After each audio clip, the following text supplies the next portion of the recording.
Mine says 6:01, so somewhere in the middle, it's 6 o'clock. 6:01. Could we have the roll call, please? Sure. Dr. Bristol, Present. Mrs. Patterson, Present. Mrs. Pinder, Present. Mrs. Walker, Present. Mr. Browning. Present. All members are present.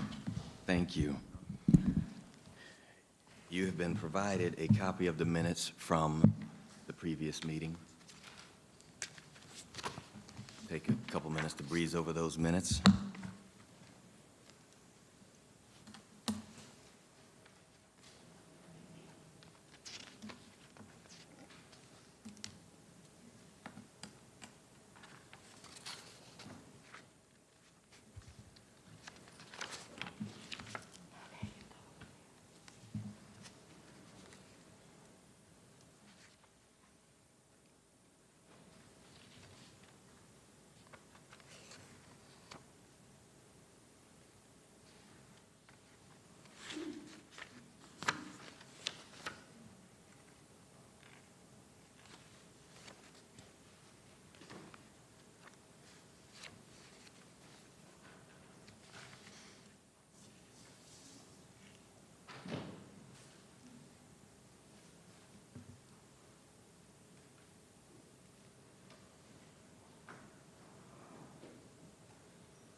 If you need more time, please say so. Okay.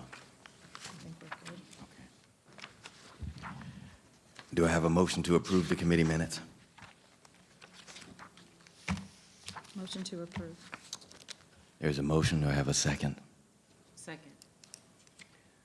There's a motion and a second, and just for discussion, I do want to say something that on page, starts on page 7 of 17 and then 8 of 17, talks about the schools where we went over the history of the last 5 years of hiring. And I went down the list of schools, but it has the names of the schools. Just wanted to be noted, I did not say the names. I called them school by letter, okay? Because I do not want this to be a personal thing or a school thing. I would like for it to be just discussing the facts and just where we are. Because sometimes, in my belief, you have good people working, and we're working on the history of what's been done behind us. So we're having to fix many years of something. So it's not about present people. Unless you're actually mistreating kids or somebody, then it becomes present people. But I don't see that yet, so thank you. So that's any other discussion? All right, so that's that. Motion and second. All in favor? Aye. Aye. Okay, thank you. Old business. Dr. Bristol, did you have anything for old business? Somehow I knew you were going to come to me. I did, but I don't think we necessarily need to start. I think it may segue maybe after we talk about the board recommendations. It doesn't have to come first, but I do want to add. Okay. Yes, all right, so I'll start there. Maybe it's me, I was a little bit hot. I'm going to take off my jacket, but If I had looked like Daryl Brown, I wouldn't mind, but I don't. So I'll keep my jacket on. At our last meeting, we voted for the second time as this committee, and for the third time for the Equity Committee for the school board to vote on the 2019 recommendations to put them into the joint plan. And I think that was our intention with the vote. When I attended that meeting and read the description of the vote, and it was kind of confusing that I asked for it to be added to this agenda to be read and explained to what exactly that vote meant and if it lines up with what we were asking and recommending. So, what it says is,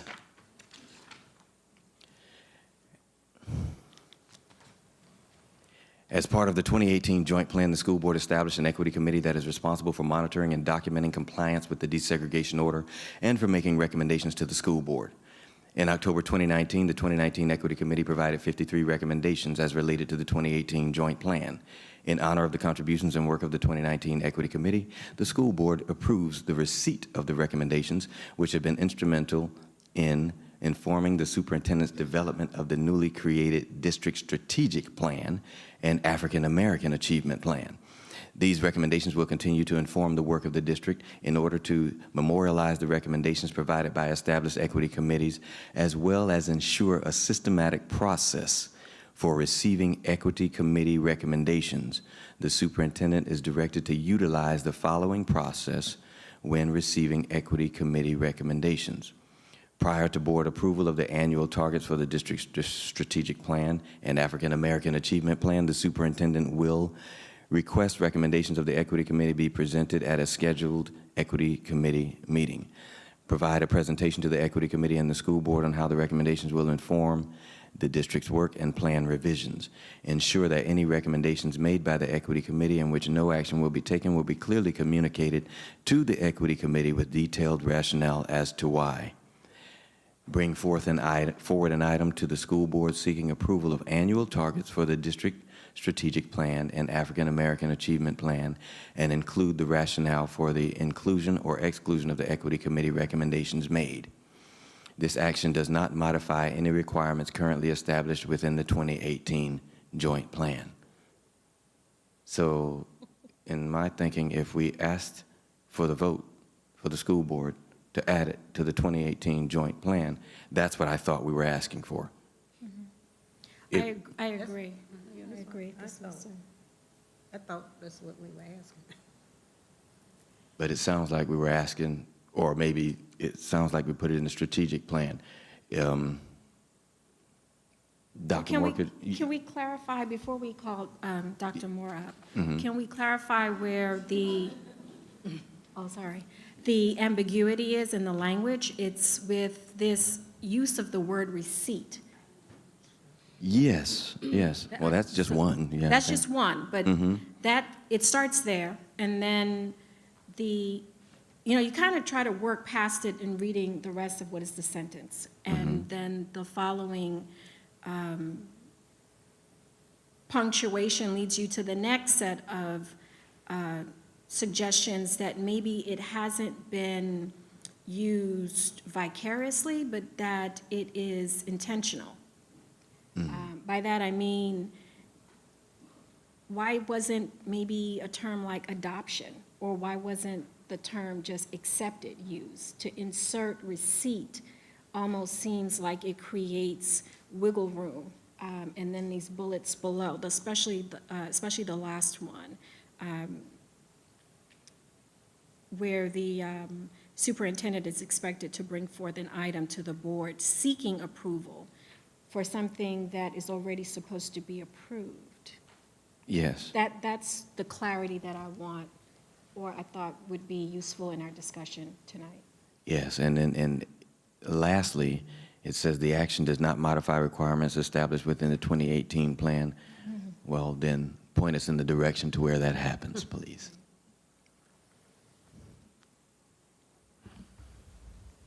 So you don't have to break Thank you, your neck. Dr. Moore.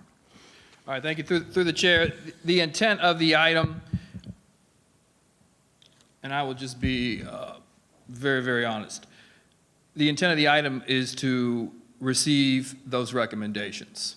And upon receipt or acknowledgement or ownership of those items, those 53 recommendations, that work was placed on the desk, reviewed, and then created a strategic plan, created the African American Achievement Plan. Now, let me go backwards, because I'm trying to problem solve and say, this conversation in May of 2021 should not be a conversation that we're having. It should be clearly defined, the process should be established, and we should be knee-deep in the problems of May 2021. And we got a few. So what's the root cause? So I go back and I look at that inaugural committee and the lack of support that that committee received from the school district. The burden in which information was presented, the disconnect or miscommunication, it was a struggle. The open dialogue regarding these are the true problems, I don't know was taking place with a full and deep understanding of what the issues truly were. I can tell you in going back, and I wasn't here for that year's worth of meetings, but going back and looking at them, you didn't have the room full of staff ready to say, let's engage in the conversation, let's give a deeper understanding. So the recommendations that are being made are recommendations with a full understanding of the complexity of the problems, so I can then take them and put them to use. I think that's getting to the root cause. So when I looked at the item, and in full respect of what Ms. Green did and the committee did, they could have done so much better if there was more information and better documentation being provided to get to a place where it was easier to do. But I'm gonna leave that there, because I don't want that to reoccur. So if it's unclear, we submit, and we didn't use all of the 53 recommendations. Some of the recommendations, I think there's 3 or 4 that were not acted upon. And I think that's fine too, but you need a response as to why. So what I did and provided in terms of backup was a crosswalk that says, here are the 53 items. This is where they were incorporated into, whether it be the strategic plan, whether it be the African American Achievement Plan. Those. Second. Excuse me, I wanted to interrupt for a moment because I don't know that my question is really something that the superintendent could answer. It's really for the board. The question that I have is, did they accept the recommendations so that we can move forward? I'm looking through the minutes and I highlighted from page 4, 5, 6, 7, almost part of, well, all of 6. The comments that were made during the last meeting where we talked about this at length and why this was necessary. And it was clear that listening to the board meeting and then watching the item be presented, voted on, it seemed as the motion was being made, there was an effort to rephrase it, which is where this concept of receipt of the recommendations came up. I'm not discounting what you're saying. I know. But the language changed like literally before the vote was taken.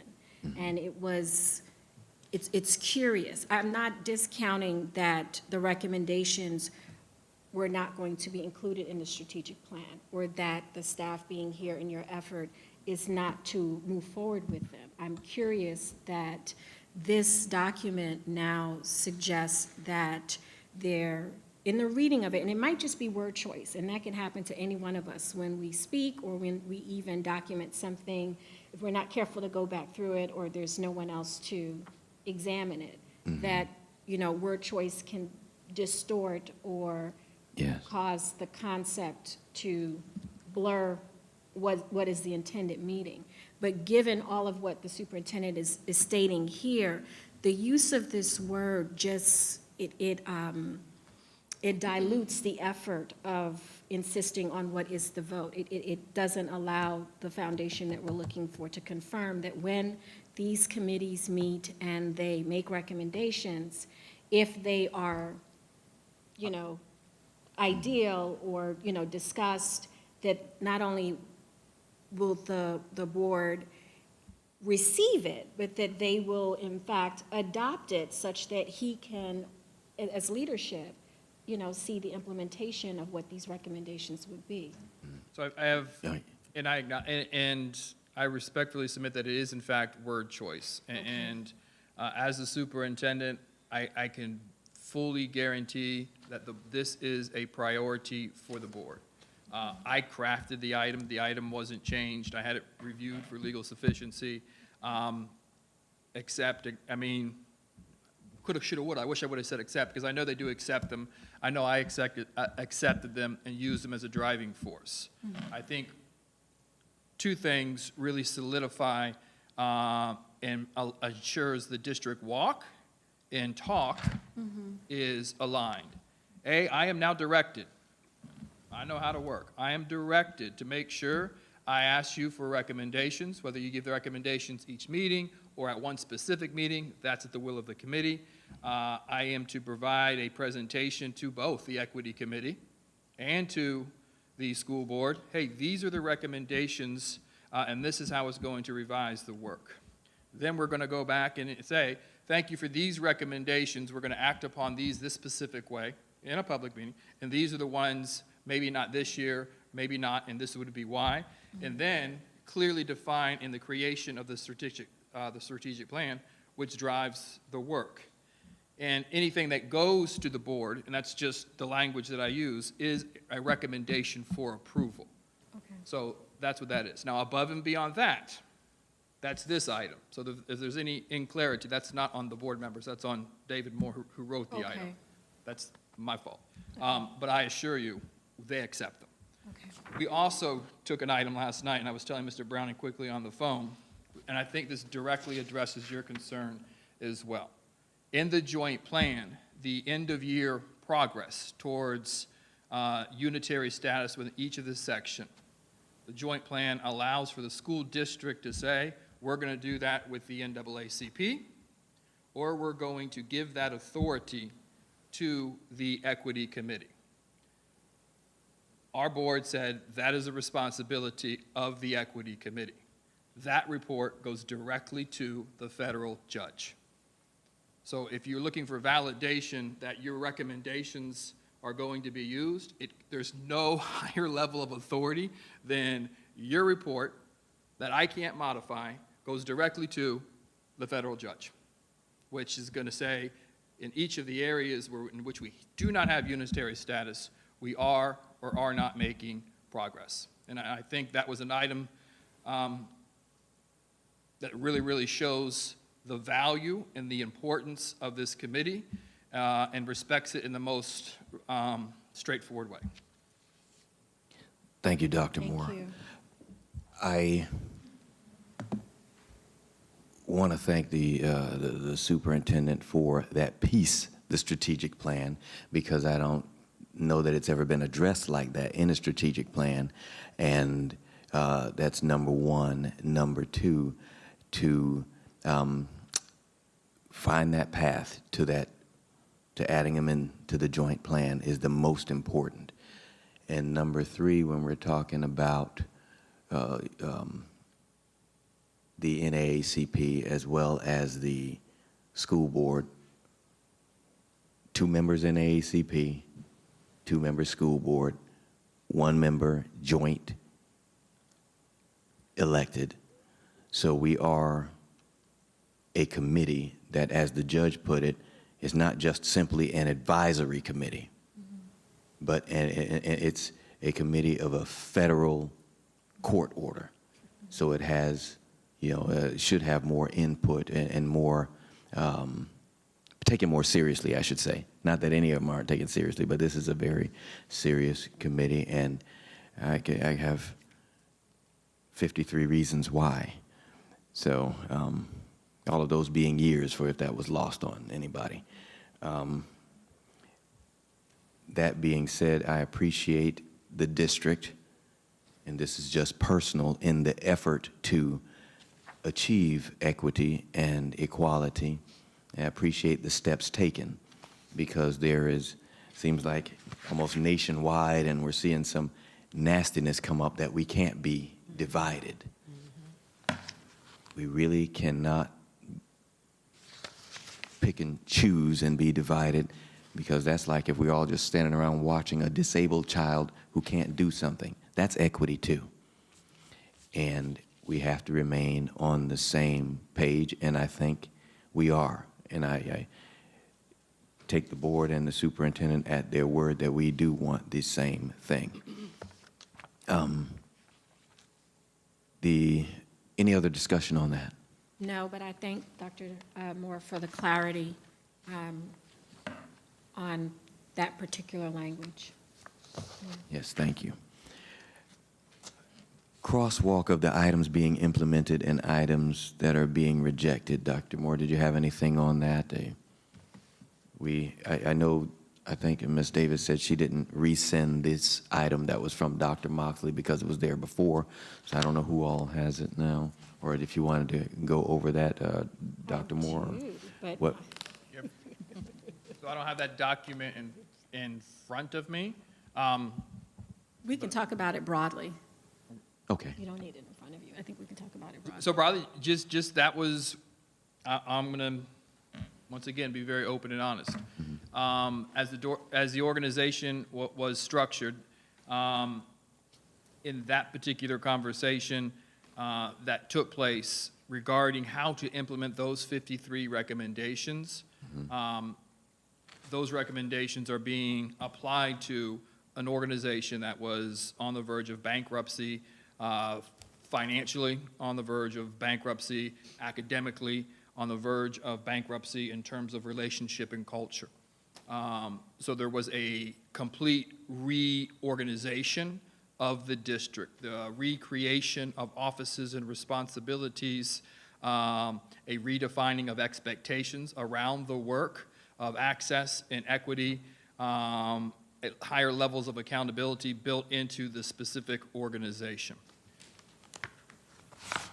The creation of a strategic plan, the creation of an African American Achievement Plan, that is the direction in which I went to address the 53 recommendations, which is the crosswalk that I provided attached to that specific item.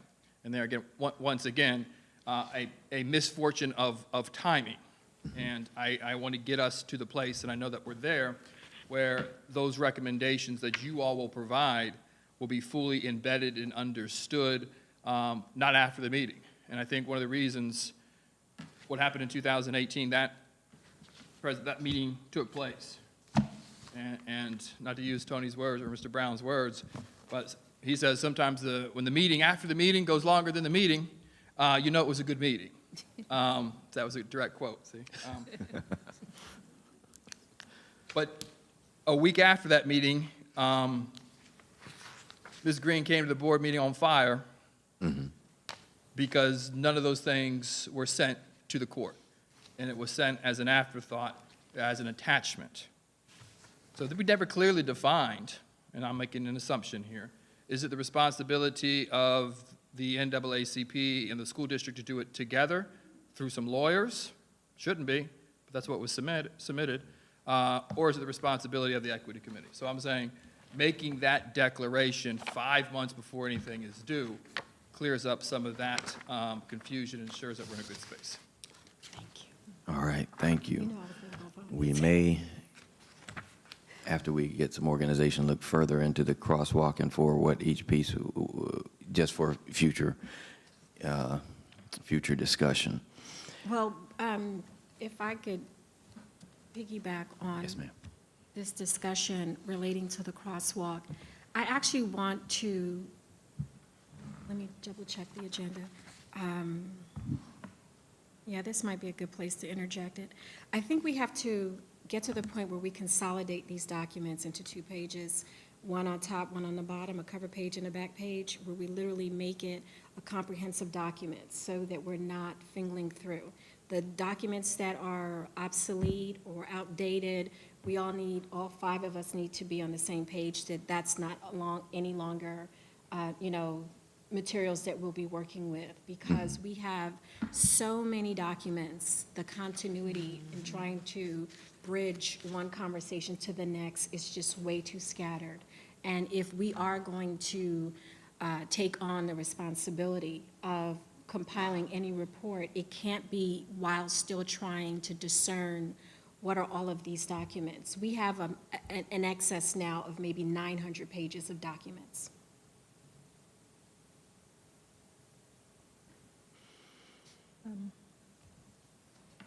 Dr. Bryant, I don't want to put you on the spot, but I know it is very complicated, and there are a lot of steps that are included, but these documents, as far as the academic gaps and achievement, student achievement, those documents are always accessible online on the district page. I know you're probably not fully prepared to speak to that, but could you enlighten us to where we can readily, he's always ready, where we can always access that information online, at least the minimum? Yes, yes, and before you do, Absolutely. if I may.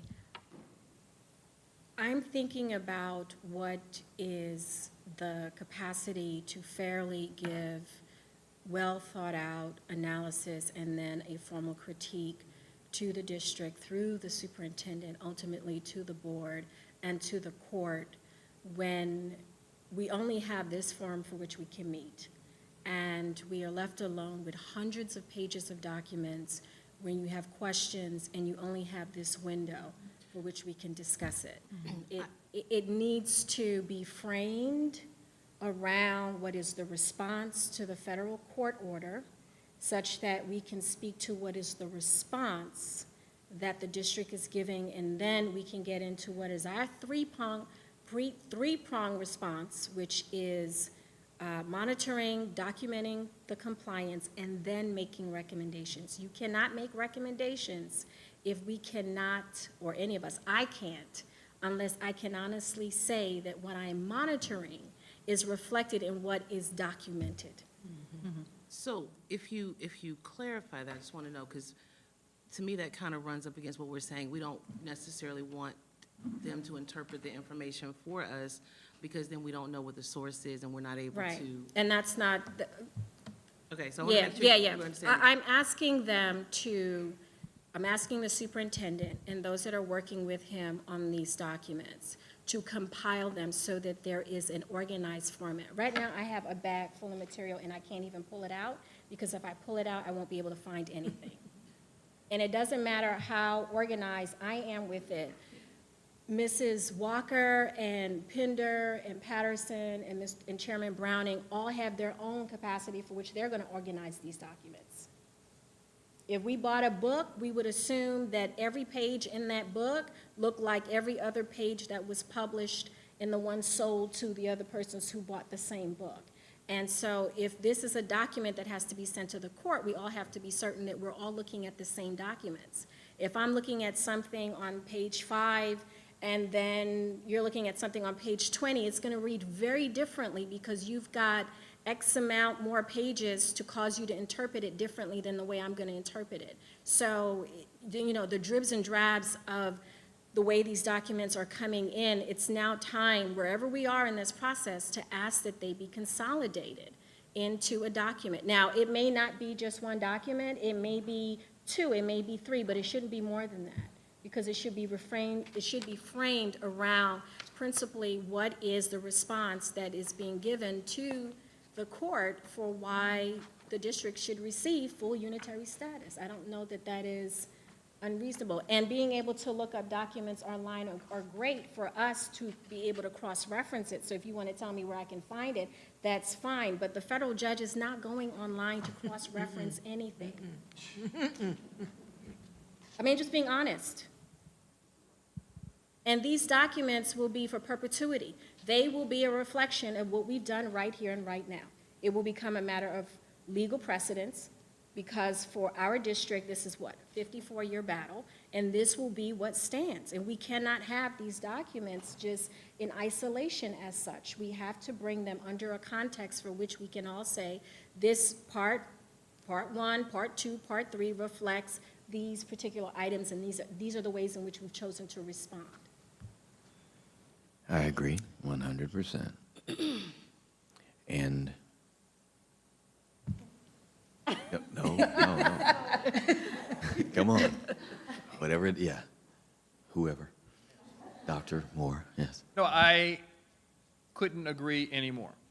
And I think some of it is a drastic shift in practice, but it's the absolute right change in practice. And I think one of the things that we've done organizationally is to shift and have a filter being the young man who is just standing here to ensure as information is coming out through his office in terms of data, it's absolutely right. In terms of the creation and review and norming on what the documents look like, that goes through strategic planning, happens to be his wife. So it is concise and consistent. Now, grouping them in the way in which you just said and keeping it in a file under each of those three particular areas with each of the particular sections, I mean, it makes our job 1,000 times easier. I'm not going to yeah. exaggerate it, and that would be a preferable model. In the consistency of the meetings is the opportunity to provide that particular information. And I think right now, from a district perspective, we're all in. And the team's like, all right, what are we going to provide? So as an example, you want to dig into ACE. All right, provide a presentation on ACE. Now, ACE is somewhere in that sections that we can find. It's not necessarily a specific section. One of the things that you see that was new, which I caught on, and I'm very used to research briefs. So when you look at the gap analysis, just a few pages, here's some data. It's not all over the place. It could have been, probably a year and a half ago, that probably would have been 5 binders. Right. But here's just a summary of what it is, so you can look at it. And I still want to make sure all of you know, year is closing, but there are significant opportunities for those of you who don't work in the system, for me to connect you to the living, breathing reality of what's happening in our schools. My team will be completely available, saying, hey, so let's say ACE comes up, like it came up the last time. Is there a time where I can meet with Mr. Brown? Mr. Brown would love to meet with you. I just And same thing. Or, hey, I heard whatever, I said ESC because I just saw ESC. Whatever it would be, because the truth of the reality is, as good as the team is in putting together and organizing these briefings and taking it from these 5 gazillion binders, because it's documentation is the outcome through the effective implementation of the process. And I think getting you the opportunity to see the process is where we need to be. Yes, but they should be congruent, and they should be in dialogue with one another. Like, I do want to come and see, but I would prefer to have this as my guide so that I know what I should be anticipating. So if it's not there, I could raise questions, as opposed to the reverse, going to see it and then not having anything to refer back to. Which is 100% correct. And when you see the strategic plan that's improved in July, you're going to be able to say to me, Dr. Moore, it is now October. Let me see annual strategy, bump, bump, bump, bump, bump. Or this month, provide on this, that, and the other, which is in the strategic plan, which was a recommendation, versus us trying to play catch-up, because that process hadn't been created. So as we get into the process, we get your recommendations, I'll hand you a strategic plan, and you're going to say, these annual targets, which will be their evaluations, if they don't hit them, they don't pass their evaluation. That's the purpose, that's the power, that's why they're here, maybe. Yes, boss, mine too. Those annual targets are mine. I have all of them. They have a few of them. But then you can see where we're particular at. And we do mine them very, very effectively. But it's, right now, I can go back and say, because the process wasn't there, these are the annual targets that we added to the strategic plan. But I think pushing the process forward allows us to get to that particular place where everyone clearly knows in a very, very transparent way. These are the action items that have been birthed as a result of this level of thinking, this level of critique, because that's what it is, and the problem solving that took place where we got down to the root cause. And this commentary is not intended to be condescending. It's not intended to be, a slight. It's just what I understand to be the process of being able to I think, most effectively speak to what I understand to be the charge that I've taken on and what we want for our community. And, you know, the suggestions or the recommendations that are being made is to advance the work. It's not meant to be. No, and the first thing I ever said to you is push us. Push us. And that's what's going to make us better. So I don't think anyone here takes it as a negative. We learned through the structure that was a year ago, significantly needed to enhance because it was not, from a systems perspective, a district perspective, effective. So now that we create these conditions where it's not adversarial and it's not, what is this, and the agenda's changing 5 minutes before, this documentation wasn't aligned and it's coming without the time to review, getting that information the week ahead of time, okay, I'm good. Whenever I send you something, even though it's sunshine, you can't reply at all, but you surely can reply to me saying, let me speak to Dr. McMahon, or can you have him reach out, because I don't, this is too much. And I think each time we'll get a little bit more effective.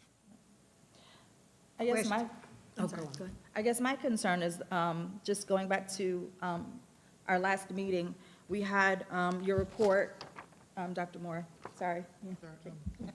And we had percentages and figures of, you know, with the achievement gap and everything, and then we said it was broad. Okay, we wanted it disaggregated even more. So I made the request to have maybe specific numbers and percentages. Maybe that would make it a little bit more specific. So my concern in going forward with how we are collecting this data for each section is that what are the specific requests of how it's going to look going forward? Because it seems like we're going back and forth as far as the information that we have here and then what it looks like or what's in it or how it's broken down. We need to be specific on what it is that is going to be in these reports. Will this suffice? My requests were, again, to try to make this a bit more clear and more concise. I don't know if this will do, but we definitely have to figure out exactly what we want, how we want to see it, because I was requesting that Dr. McMahon come up and explain it, because he's basically getting all that information from the reports that are already compiled. I think we can speak to it tonight. I think we definitely invite him up to speak to it. I just wanted to speak more broadly to understanding why, whether individually or collectively, we're at not a stalemate, but we haven't been as effective in moving forward. And it's because the documents were still coming in. And I feel at this point, we should be able to say, we have enough here to be able to compile this into at least one document and be able to sort through it. And be able to then determine how exactly we want the documents disaggregated. I would leave that up to these professionals to determine how they want to explain that. But I want them to frame their response so that I can support, whatever the arguments are that are being made, if in fact I find them to be conducive for what we set out as an agenda here overall. But, Yes.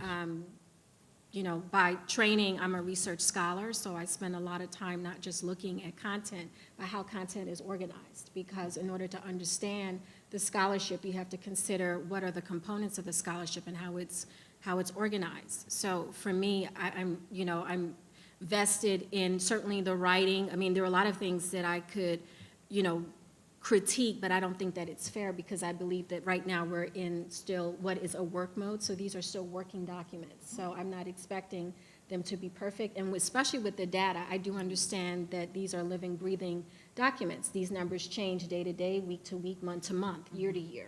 And so I want to be flexible about that. But if we brought them, like I said, under 2 pages, when there is information to be updated, we won't get all of those files that we do a week before we come here. We would get, this page has been updated, that page has been updated. The file folder each week won't be this thick. Because we're now at like 900 pages. So if we Right. continue down this road, where are we going? All right, well, just keep, and heard, in creating that standard form, which was created on the metrics available within the joint plan. And we added numerator and denominator kind of going forward. And as the school year ends, we create the new strategic plan, we'll be able to bring that shell, we'll just grow. We'll grow. Now, if you request an information, whether it be on the the various gaps, there's a presentation attached to it. That's going to be above and beyond. If you ask for a presentation on ACE, that's a presentation. I don't know that it's necessarily part of the progress monitoring data that we would provide in the plan. But what I'm hearing, which is exactly what you do if you looked at my strategic plan, my evaluation, it is the same exact form, is just added months and outcomes to it. So we can follow that same process, and what we have in terms of our strategic office is to create that same process. We just need to identify what are the objectives Right. for this committee, so it is that one going on throughout the entire year. And I think it's for us, it's music to our ears, trust me. Mr. Chair, I wonder if we could, kind of on our agenda, kind of maybe discuss, put a place, maybe we discuss the information of the data and how all of that is organized. I feel like, you know, as a member of the previous committee, we did do a lot of work. We got, you know, thousands of documents, surely, and it was very, very disorganized. I fear, though, that we're spending a lot of time, and I think it's necessary to some extent, to maybe every time, maybe spend some time talking about how we can make the data more readable and accessible. But I want to make sure we're able to move forward with trying to get some things done, right? So if we could just maybe, you know, put that into consideration, I think we definitely need to move forward with, you know, understanding all of this, and it is a lot. I acknowledge that for sure, but I don't want us to spend all of our time, you know, on the organization of the materials, because again, you know, a lot of what we had previously, we were able to move forward and make these recommendations, and my fear is that we're falling behind on the work.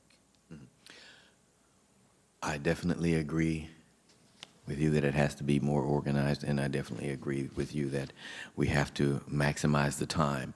As a matter of fact, Dr. Moore and I had a kind of an email discussion where I asked for a few extra documents, and I certainly don't want to prolong time, and yeah, I think some of you talked to me about document dump, but some of what I requested was to ensure that, let's see, I wanted the right answer, like when they took the vote. So I said, okay, I need to understand that. What was that vote? What did it mean?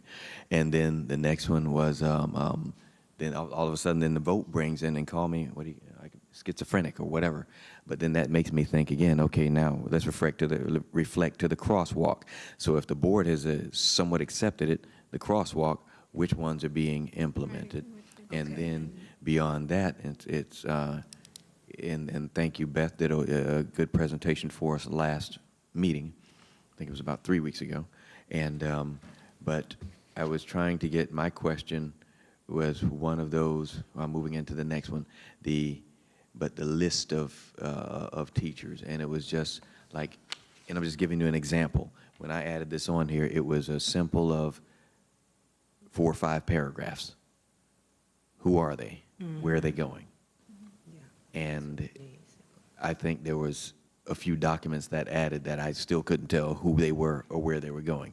I think I heard Rosewood or something, or somebody else, but you know, that was kind of an example of what you're talking about. Too many documents that leave sometimes more questions than answers for me. And I want the superintendent to frame what his response is so that we can speak to that, as opposed to That sounds good. making inferences from what we align. I mean, there are 5 different people here. We can take the very same documents and compile them very differently and tell a totally different narrative, and never speak with one voice in terms of agreement or disagreement. And, Ms. Walker, I totally agree with you. Mrs. Walker, I totally agree with you. I think that this would be the place to start, though, to finally compile it, as we are new members. I am a new member, and so I'm gaining access to this information for the first time. So in many respects, I'm playing catch-up to you. So it's necessary, especially since he's also a new member to this organization. He hasn't been here that long. It would help to understand how he is framing his response to the DSEG order, and in turn, what we can examine in terms of compliance. No, I think it's necessary, and I want us to be very efficient, for sure. So I think it's necessary, but I just don't want us to spend at the entire meeting time doing the organization. If they piece. compile it, then we won't, because the time that we have to work outside here would allow us to be very pointed in our questions. So I guess my question is, the way that it was presented for this meeting, will that suffice?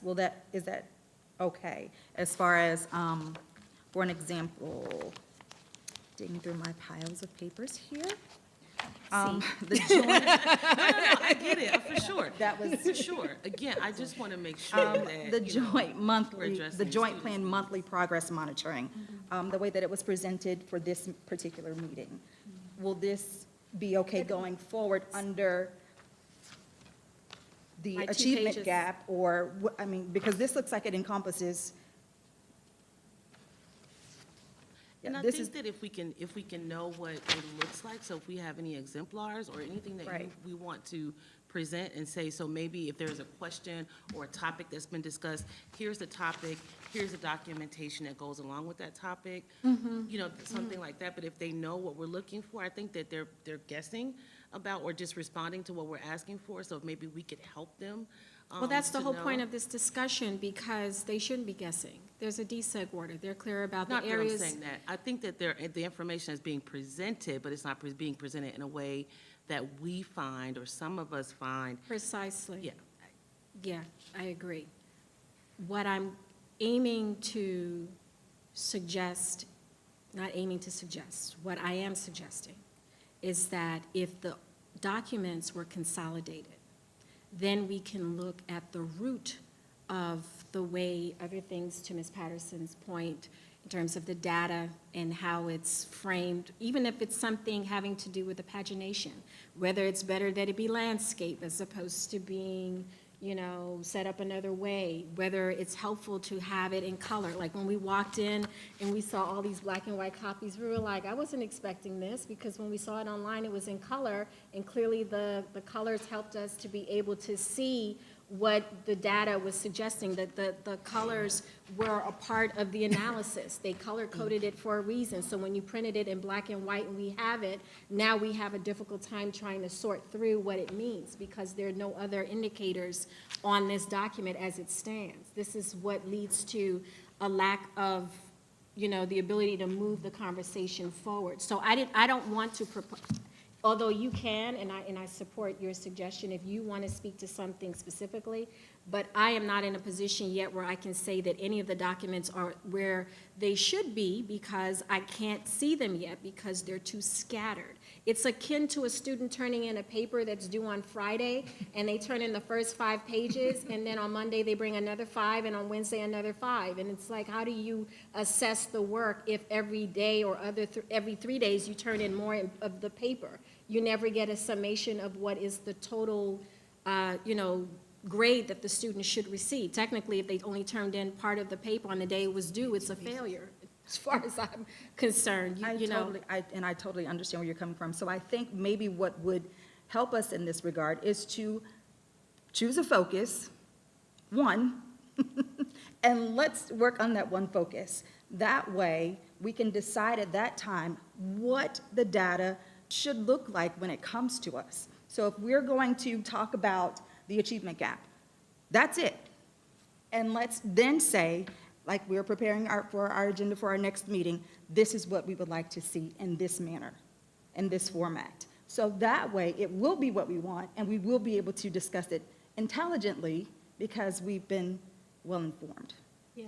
Does that make sense? It does, and I think what I hear. And then once that issue is clarified, or once we're satisfied, or we can make that recommendation, then we go on to the next focus, and we do it the same way. Yeah. So that way it's not scattered. It's whatever we want or whatever we request will be on that particular focus. So I hear you asking for clarity on the data? No, I'm saying it doesn't have to be, we don't have to talk about data. We could talk about recruitment, which is whatever it is that we ask for. We focus on that one thing. We're not coming to a meeting asking for achievement gap data and ACE data and higher recruitment data all in the same meeting. Until we bring it under 2 pages, we won't know what's there and what's not there. We won't know what's obsolete, what's changed, what is static, what is not. they need to be able to look at it too, because they're still, thinking it through as they respond to us. And at this point, we need to have some formulated effort in trying to say, well, this is where we are right now. It doesn't mean that it's finished. It means that it's a work in progress. And I think as I started this conversation about 30 minutes ago, 2 covers, a front cover and a back cover. It allows us to sort through what's missing, what's there, what needs to continue to work on. It'll be easier because we'll be able to say, okay, this is done, this looks good, let's put this aside. We understand what's here. Something else comes up in the next section, we can say, okay, this needs work. We haven't figured out what this section needs, but we'll continue to work on this. But right now, all of these documents, I mean, you had to find this for me because you saw me struggling to figure out, because this has no home in my binder. It's highlighted, it's annotated, and unless I find it, I can't even go through it to see what was my commentary made. And I see that you've organized yours, and I'm trying to get to that point, but I don't want to organize mine. I want them to organize it so that I can follow their train of thought and speak to what they're planning to do and add insight accordingly. Dr. Moore? Woo. No, I think it's twofold. We will bring what I would call a portfolio of how we're going to progress monitor moving forward, which would be a document for the 5 of you to norm on and saying, yes, that is the 1-page summary of each of the sections on how we're going to progress monitor over the course of the year, associated with the action steps that will be defined before they particularly do them. That would be the one-stop shop each month to look at saying, okay, they're making progress, they're not making progress, or the data is alarming, very similar to, oh, look at the ACE data. That is that one particular document we created best aligned to the attainable outcomes. That's easy to do, and it really allows us to align our way of work to what we're currently doing for the rest of the organization in regards to our strategic plans. So I hear that. So we can begin to create that. We'll bring a blank shell that says, hey, this is what we're thinking for next year. Does this give you the 1 to 2 pages, which if it's more than 2 pages for me, the attention's gonna go somewhere else. So I got it. Now, if you ask for additional presentations, you're gonna get additional presentations because nothing's gonna leave my office that isn't. So there is additional information. So you get the GAP stuff, you get the ACE stuff, you get that data documentation as well. But we can have a one standard form-based agenda. We'll look at this every single time. And I think the deeper dive is some of the presentations and some of the dialogue that takes you a little bit deeper. So this is how we're going to progress monitor monthly. Here are some data points that are going to make us want to dig deeper, which takes us back over here to the ACE presentation or the GAP presentation. And then, Brenda, I think we need to be on, this needs to be on board docs because, okay, as do the files. Okay. Then we don't need to send the email because you go to the email and you're getting 10 different documents. So I'm sending an email that got 12 different things that you got to print and figure out which one it goes to. If it's on board docs, just like I do with the board members, go to board docs and here's the item, here's the attachment. And I think that's some of I send an email that's probably so big, in some emails you can't even receive it, but then you got to print it and say this goes to what? This goes over here. Exactly. Right. So just sticking to board docs makes everyone's life a little bit easier, and that's already done. So we got it. All right, I guess we can call Do we this. still get a hard copy? In color. In color, okay, thank you. Thank you. She sounded a bit distressed to me. I think we were of the same mind because that's what I think I printed that for you in color the last time. So This just black to and white make loses certain me. that I'm understanding. See, now it's her. Yes, ma'am, I Ms. have a Pender. question Clarification. under recommendations. Assumption ma'am, is Ms. the lowest level of knowledge, so we will not assume anything. So going forward, we will be able to, or we have been able to, but we weren't aware. We can go onto board docs and look at each item that's been requested or whatever the presentations are, and we see exactly which section they belong in and where they're going to be heard, right? There's a little thing in the corner, I can send maybe a screenshot to So as long as it's set up the same way as the school board? Yeah, but it says school board, it'll be equity. Equity, yes, got it. That sounds good, because I probably wouldn't be familiar with that. Ms. Pender? Oh, question, under recommendations, I want to know, do we know which recommendations were rejected? This is a inquiring mind. It's in that, so continue on with the next item, and I'll get it for you. There's three, it was 2 or 3. It's in my folder, but I'll get it. Okay, It is. thank you. That's definitely, that's what it is. And it's that one. Is that one? That's, Well, this just tells you, it lists the recommendations, and then it gives you the areas in think I which they have were that. Where did you all get that? There embedded. was a document that we got last time with the actual cross, it says crosswalk. It was actually, Here it is. Which one is it? yes, it's just mine is in color. Yeah, hers is in color and yours. We did get a color copy. We got a color copy. Copy, but that's. It does exist, it was given in color at some point. The first one was in color, but that's just the most, yeah, because we keep getting some of the same documents, so that's to your Correct. point. And that's partially my fault. I apologize. I asked for it again because when I looked at it, I couldn't understand it. So I figure at some point we'll get an explanation of it. Oh, Was that in this US document papers? here. Is this it, Dr. Moore? That I had is that. one of them. If I you go had to the that. last page, the last page of that document, you would see recommendation 19, 28, and I'm sorry, I don't have 29 and 36, and 7.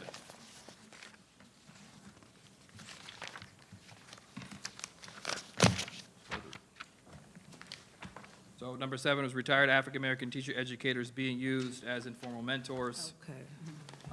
19, which is in section 5, report from the principals detailing all teachers and instructional staff making these announcements, including the race, ethnicity of each applicant. We do that at the specific district now.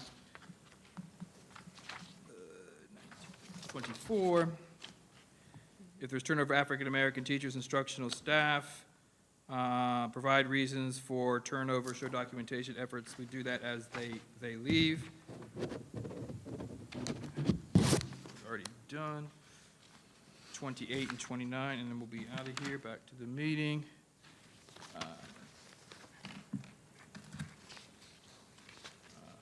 Proposed, since the meeting desegregation order is a priority, that the board place the district's progress towards meeting the desegregation order on the agenda monthly as needed. This is to ensure that the measures and the progress are being frequently discussed with the superintendent and monitored by the board.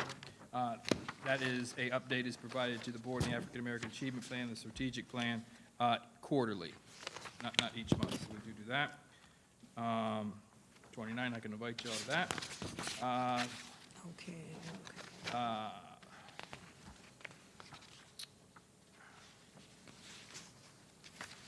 And I think that those are them.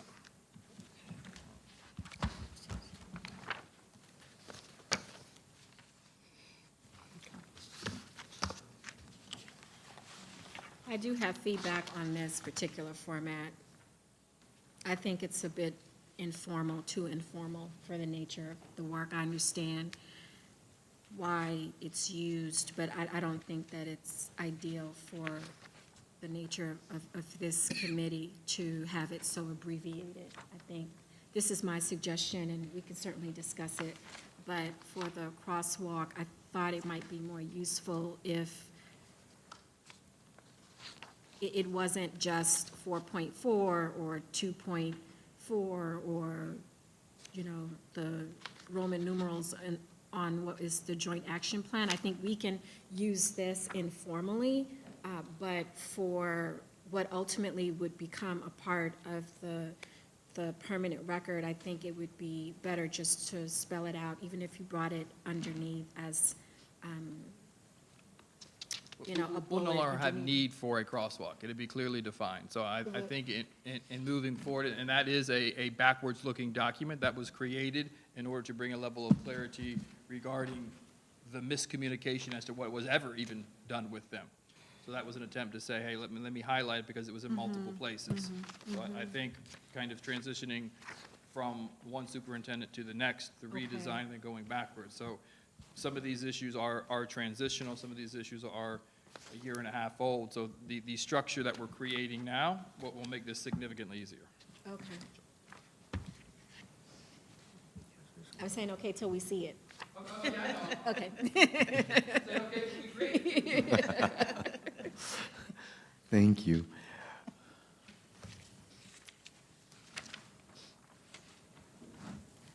The list, I think we put of the, or do we, I didn't see a page that, it's just so embedded in the information, I apologize. Can Ms. Hofer tell us where we are with hires for? That's just what I want, the list of the teacher candidates, not a list, or just who do we have, or what schools have are we placing for so far for next year? Have we made, is it the same as the last time? Is it a little different, or, I know we got a bunch of documents. I was looking for like a one-pager, you know, Johnny Brown's going to Vero Beach High School, or you know, and that type of thing, you know what I mean? And it could be 30 seconds if you want, but it just, what do we have? 30 seconds, you know, that's nothing. Okay. So I'm not sure what list of names you have, but I'll just go down. Yeah, you gave us from- 24. It was 24 Yep. last time. Okay, And then, so Lincoln Island. One at Osceola Magnet Elementary. One just today that's going to Dodgertown. And then we have 3 that it's not finished yet. okay, So that are still in the process. But those are completely hired and placed. all right. Is that, we have that list? I updated, like, I just Okay, all right, updated it no today. problem. So, yeah. That's what I wanted to hear. That's clear, that's concise, that, Yeah. It looks that- We're like done. this, and I have, it's color coded, and I Yeah. have the school, what they're certified in. yeah, everything. and it just says, you know, we're making progress. You made progress in that area, and, you know, and I'd rather hear that or that one page you read off of than this. You know, that was the question, and that's what kind of, I don't know, just kind of drives you crazy, and I'm crazy enough already. That one little thing. Thank you. Get any more crazy? Thank you. Yeah, no more crazy. Absolutely.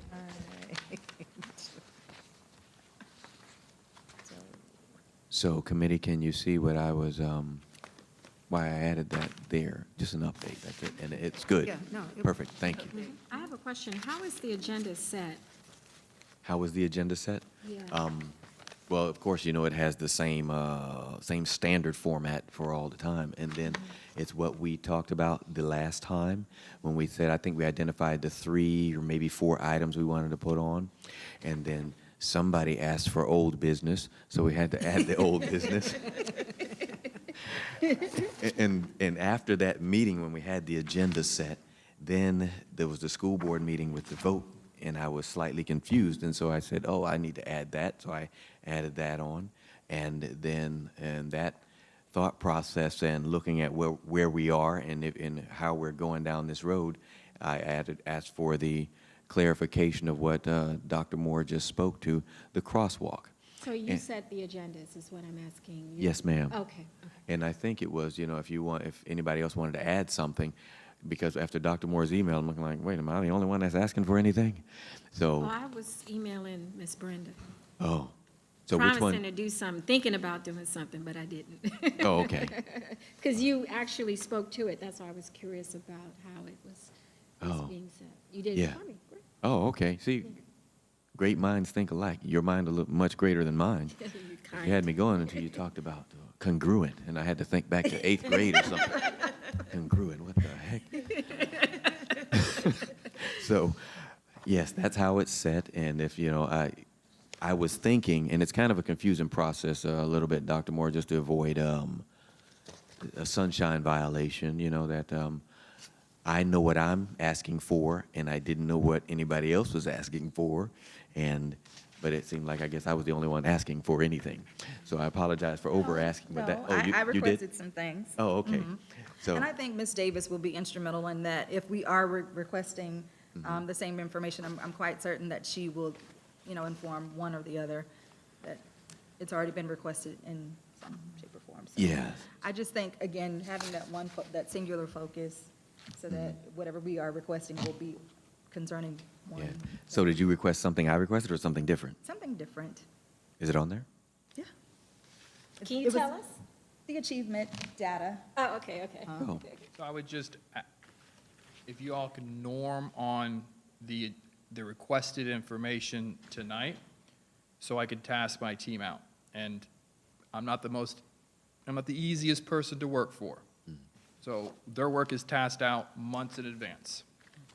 So for me to go back and say, now I need this, or now I need that, or now I need this, I have a hard time looking my staff in the face and saying, I have to hold you to a standard, but I can't keep switching the standard. So Yeah. if we could norm on what it is that we want, things come up, absolutely, sure, then I can ensure quality products are being produced, because I have to vet them before they go out. So if we norm on the product here, I'll always make sure it's a week in advance to make sure that we have the time to review in the new and condensed form. Yeah, I think for most of it, it was 3 weeks ago for when we started, and then right after that meeting, probably 2 weeks ago. So we were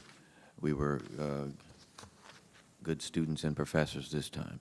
Now, so I can understand, we said achievement gap last time, and so you requested some information that was under the achievement gap. Is that what you're saying? Okay, all right.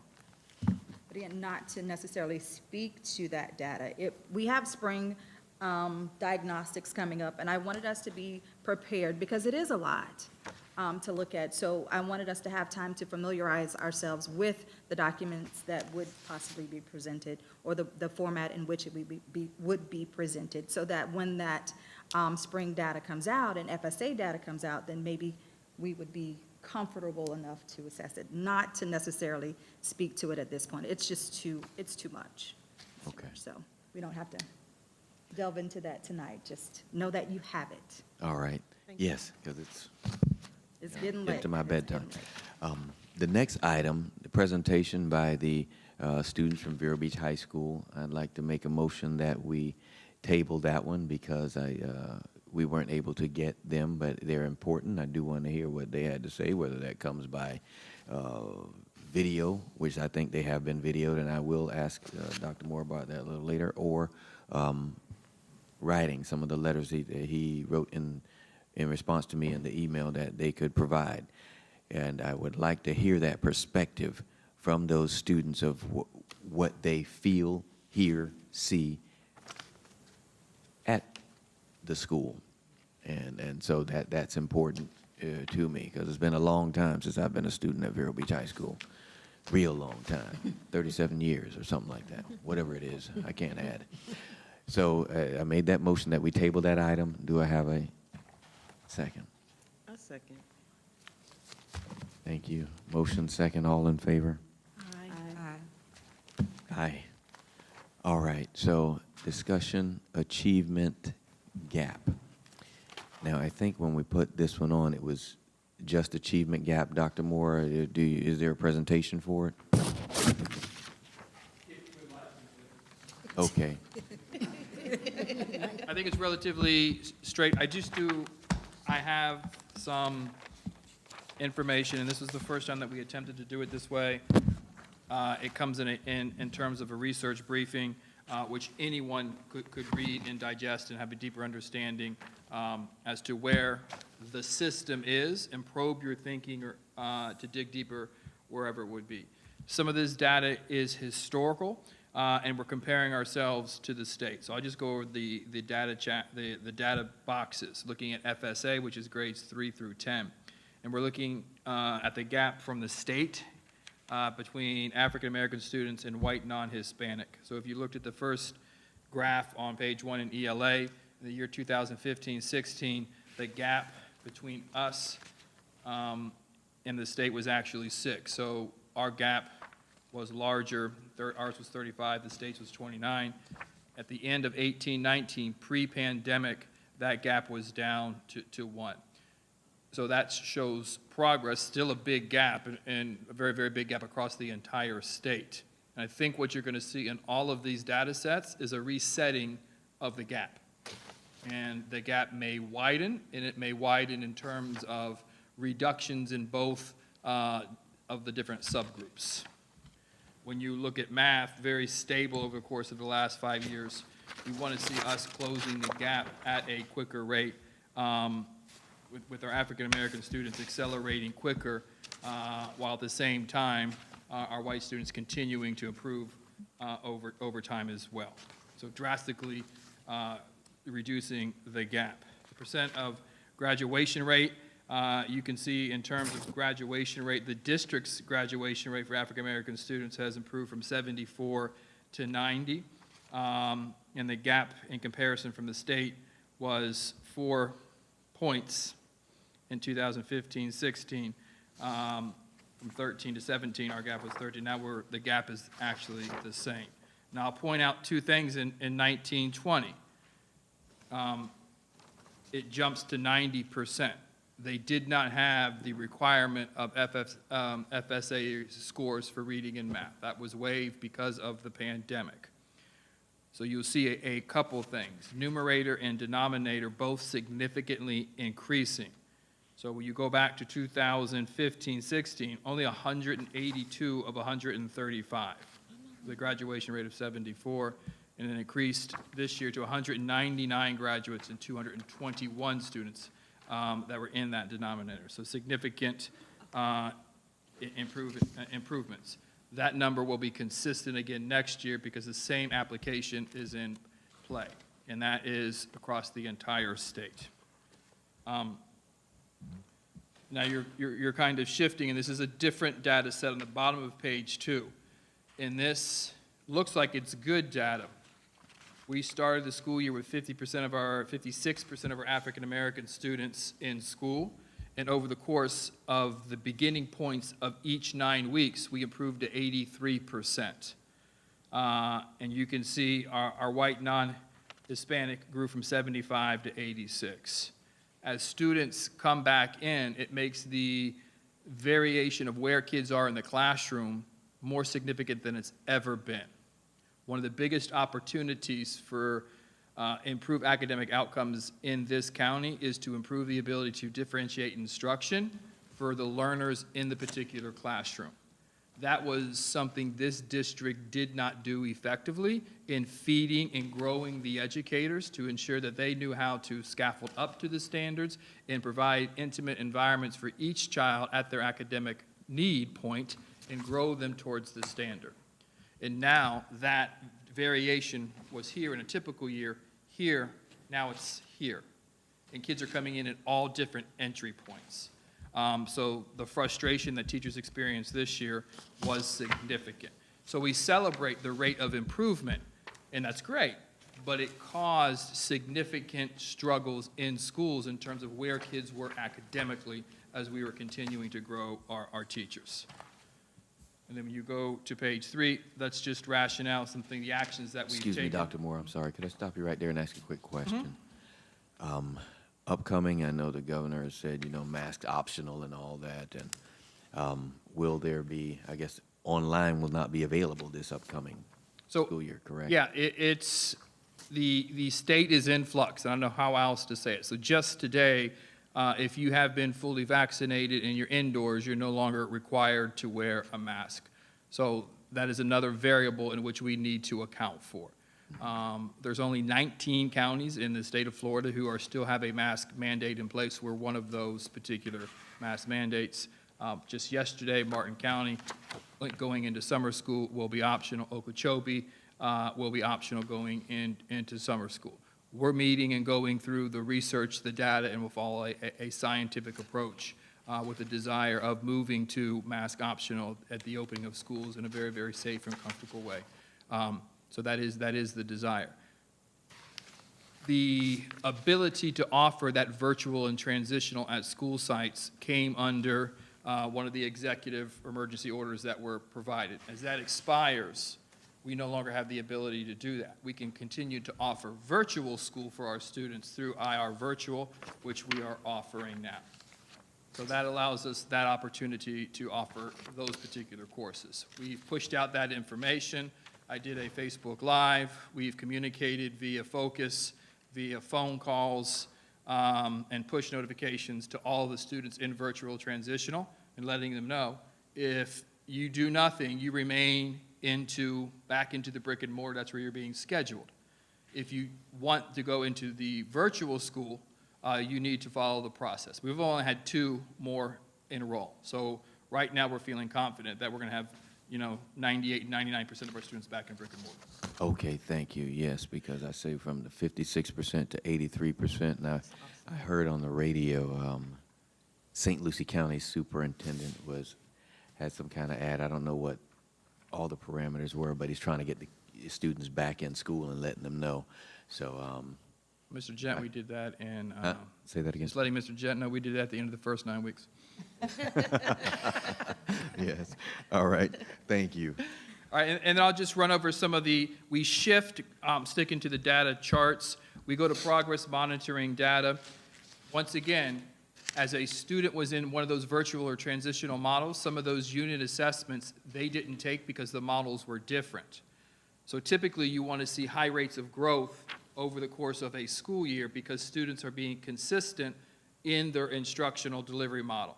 As students came in, they started taking unit assessments. It actually, in some cases, would pull it down. So the rate of growth, when I look at this, I'm not thrilled with. But when you understand, you went from only 62% of your students in school to 86% of your students in school, and those students missed so much instruction over the course of that year, as they begin to take unit assessment, it's pulling it down. So it's not a true representation, it's a true representation of the reality that we're in now, but not indicative of a typical school year. So you see that this is progress monitoring data. It's consistent in both groups. We're not closing the gap at the rate in which we would like to see, but we took back more African-American students, which was an intentional growth, which in theory probably pulled the average down because they were out of school. So that kind of explains that. And that's just the data set on the next 2 pages. I won't go chart by chart, but it gives you a sense as to where we are. Next year in this summer, as data comes back, it's going to be a very, very interesting year. Our biggest response to this data is not only what we're doing this year and the development that we're providing for our teachers, our summer programming, tripling the offering to students, really to get them back on track.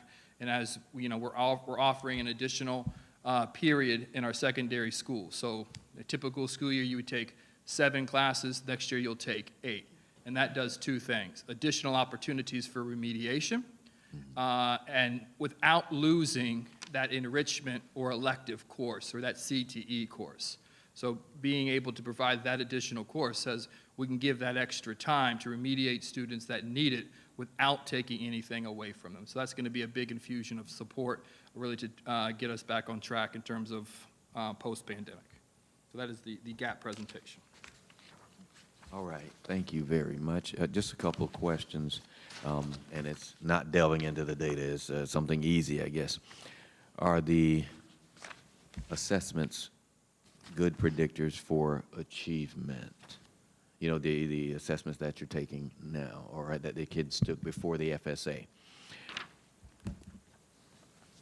And if they are, Yes, so they what is it telling us? We if do anything? a regression. Last year that we were able to do is 18-19. It's the last time we've had the outcome measure. But we do a regression. The R value, if you're familiar with that, it's a measure of how well the model fits. It's anywhere from a 0.72 all the way up to a 0.84, depending on the grade level, depending on the subject area. That's unit assessments. In our Power BI dashboard, we do have a multivariate regression model that we use the weighted average, the unit assessment weighted average. We also use iReady. And then we also have a comprehensive exam that was administered in certain subject areas in January that we use to predict that. And all of them are very well statistically sound as far as a prediction. The weighted average tends to be a little bit more of a robust indicator simply because it's a multiple assessments over the course of time. So it adds that temporal factor to it. So it's not just this moment, like I had a bad day and I did not do well. Okay, so this is actually several days that are built into it. Okay, thank you.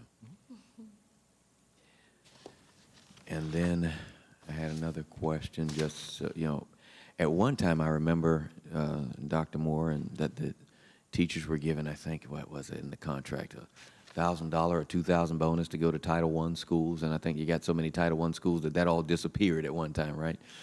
So if you have struggling areas in the contract current with IRCEA, is there any incentive Yeah, or? there is a requirement through the state to provide teachers who are in a Title I school that incentive, which is 425. 425 is what it is now. Oh, okay, gone down significantly. Yes, it has. Jeez. Okay, thank you. And the joint monthly progress monitoring, what we looked at the last time, and I think, what's your feeling on that committee? Because one of the main things that stuck out right there, I think, was the ACE. So would you like to table that one until later and look at ACE? Okay, so can I get a motion to do that? Anybody? Somebody? To table that joint monthly progress monitoring document and hear from ACE? Nope. I Why move are we that we- tabling? Want to speak tonight? I don't. Yeah, why are we tabling it? I know there's another presentation by Dr. Moore, so for ACE. Yes. So So that'll is it be by- separate, right? Is it by Dr. Moore or by? No, I'm not talking about, Yeah. So I don't mean the Incredible Hulk back there. I'm talking about, I make a motion to table the joint monthly progress monitoring for ACE. Second. I have a motion and a second. All in favor? Aye. Okay, discussion alternative center for education placements and plan. Now, let me say this right quick, and I hope I say it in the right way. Well, we asked for the information from the alternative school, and I recall us asking for where the referrals were coming from. The information that I looked at really doesn't give me enough information. Doesn't show, from what I can see, how many students came from which schools, and I think that information is pivotal to pinpoint where additional resources are needed to combat the problem of overrepresentation of minority students in the alternative school. I see the chart, but I think, in my opinion, unless we get significant information in the meeting, this chart or information provided shows little to no information that furthers the discussion. So what I wrote here is I'm kind of interested in what value is it of there. In the chart, it has star, like this certain school doesn't have a certain amount of students, and to hide the students' privacy, we can't tell you how many students were sent from Citrus Elementary or, and that's just an example, from ABC Elementary. So I get kind of confused as to how does a number turn into a student name? So if you tell me, for instance, maybe Beachland sent 2 students or 1 student, that's divulging the student's privacy for the FERPA Act. So unless that's something, some rule, a statute, or from the state, or something that I don't understand, I am kind of confused.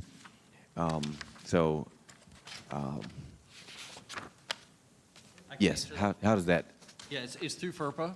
We're not allowed to divulge in a public forum individualized performance data. Anything related to their academics, related to their performance, their placement at ACE, those are all things that are protected private information that we can't publicly divulge. So as a policy, the state will do, anytime it's less than 10 in a particular cell, they will mask it with a star. We do note that on those charts and explain that's a reason why we do that. Because this is a public committee and because these documents are publicly disclosed, we do have to be careful on that.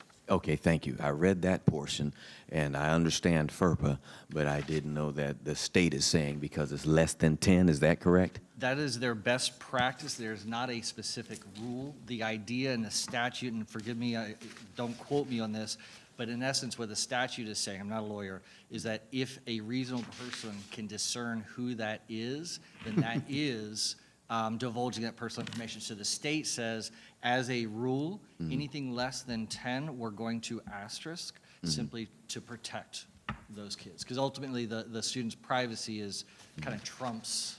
Yeah, I understand what you're saying. I hear you, and maybe my argument then is with the state, or my question / argument is with the state then, because if you've got, what does Rosewood have, 500 kids approximately, and 2 of them came from, and I'm using Rosewood as an example, it's the one that came to my mind. I don't know what they have, okay? So if you say 2 came from there, how does that let me know that that's Bill Jennings and Tyrone Jackson? Because That if doesn't 2 make sense. students left that school at that time. Okay, and somebody from the school could figure it out, then, is what you're saying. It does Okay. take a bit of detective work, and Yeah. I'm kind of with you on that, because sometimes but in a way, and Dr. Moore has said this before, sometimes the policy protects us, so Yeah. that I'm not picking and choosing as to what I'm going to give you and not give you, to kind of, as far as transparency, we're following that rule that if it's less than 10, we're going to mask it. Well, thank you very much. That's an excellent answer, because I was kind of steaming that. Yes. Well, yes. And I will say, that's the same thing with the spreadsheets, when you're talking about the length and the volume of them, Yeah. it's a bit of frustration on our end, because we don't use the 12-page spreadsheets, but when we divide it by school, by grade, race, ethnicity, you're talking about a small elementary school, most of that is going to be masked. So any way that we could dialogue when you are requesting data, because the last thing I want to do is give you a 13-page document, but if you do ask for data that is divided by school, by grade, by race, ethnicity, it's kind of hard to avoid the length in that regard. So, Okay, because I was feeling like somebody was hiding which school is sending so many kids. Because my concern is not the kid. My concern is that if you have a person Yes, who cannot deal with whatever students, thank you. then we have a problem. And that the district hopefully is looking at that issue and that problem. And I don't, so I'm going to, trust that that's being done. Now, I do see a couple of things. Based on the charts overall, we don't know which facility is sending the most students. Up until this year, Vero Beach High School has been sending twice as many students as I think any other school. At least Sebastian was the next one. And let's see, what we can see is that black students for the past 5 years has made up the majority of the students in the alternative school. And if a student and parent feel that they have been sent wrongly, who is the person to go to? I have a couple Saying that, questions. oh, I'm sorry, Before we move can I into leave that. that and hang it, and then we'll come back to it, and I'll skip Yeah. and just let you go ahead and answer that. Ask your question. Yes, ma'am, go ahead. Because we know we know the school. We know what's going on. So should we make the attempt to understand that with this being a court order, that maybe if this portion or segment of the meeting is not public, then we can examine that data rather than just moving forward and just making the presumption that because it's in a public forum, that it just stops there and we just have to take their word for it? Like, I feel like we need to dig a little deeper to understand this, to your point, because I'm not necessarily thinking that this committee wants to know the names of the students as much as we want to understand the rationale that somehow leads to this disproportionate number of black students seemingly always already positioned to be pushed into ACE. Yes, and I that's exactly, we're on the same page. And I can tell you, I'm not just imagining things. Sometimes they say you can't make this stuff up. But I'll tell you the story that I told you before, where I had the kid and his father come into the district office where I was and told me that this kid was sent to the alternative school because he allegedly touched a girl at the main library. And when I went to talk to that administrator, I said, "Oh, is this true?" what happened? And she told me, yes, it was true. And I said to her, you can't kick a kid out of school for something that happened off campus. Let them call the police and have it done there. That's one instance. Another instance was where the two kids had a fight, but only one kid was sent to the alternative school. And when I read the report, because as the equity coordinator, I could go to the school and say, I need to see the report, and I want it unredacted. And I see the names, and I see the teacher. The teachers who had the class said that the kid who was sent to the alternative school did not start the fight. But the administrator at the school, the biggest school in the county, I'll just say it like that, and that was a few years ago, the administrator sent that kid to the alternative school. So what I'm saying is, I know it doesn't happen. I'm not imagining that people sometimes don't treat kids fairly. I just want to be assured that the district, and I think you have some of the right people in place that will question that and correct a wrong when it's wrong. So that goes to my last one. If a student and parent feel that they've been sent wrongly to the school, who do they go to? What recourse is there? And maybe that answer will come from somewhere. Yes, your question too. I'm sorry, Dr. Bristol. So can we get clarity on whether or not, if this portion of the meeting is not made public, that we can have, so it would still have, So we always have to. Yeah, I think the only one who can do that is the school board when they're dealing with litigation matters, and they can call but it. given the nature of this case, we need to have that data. So whether or not we get it, we need to make sure that the NAACP would have access to that information. I don't think it would hurt for us to investigate or get clarity. This is not a regular inquiry. This is not just a typical FOIA request. This is a request to understand what is creating this disproportionate number. This is not a curiosity. So I think it's a reasonable effort to be. And I hate to say, you know, maybe you might need a legal opinion to go back to the lawyer, because I think the lawyers waste a whole lot of our time. I think the lawyer will tell you whatever they want to tell you, because they're still billing at $300 an hour. And so we end up doing this dance. Sorry, go ahead, No, Doctor. no, I was going to say, to your point, I think that's where the clarity is going to come from, because this is the legal opinion. It comes from the state, it comes from our own attorneys, that publicly releasing data like that, we can't.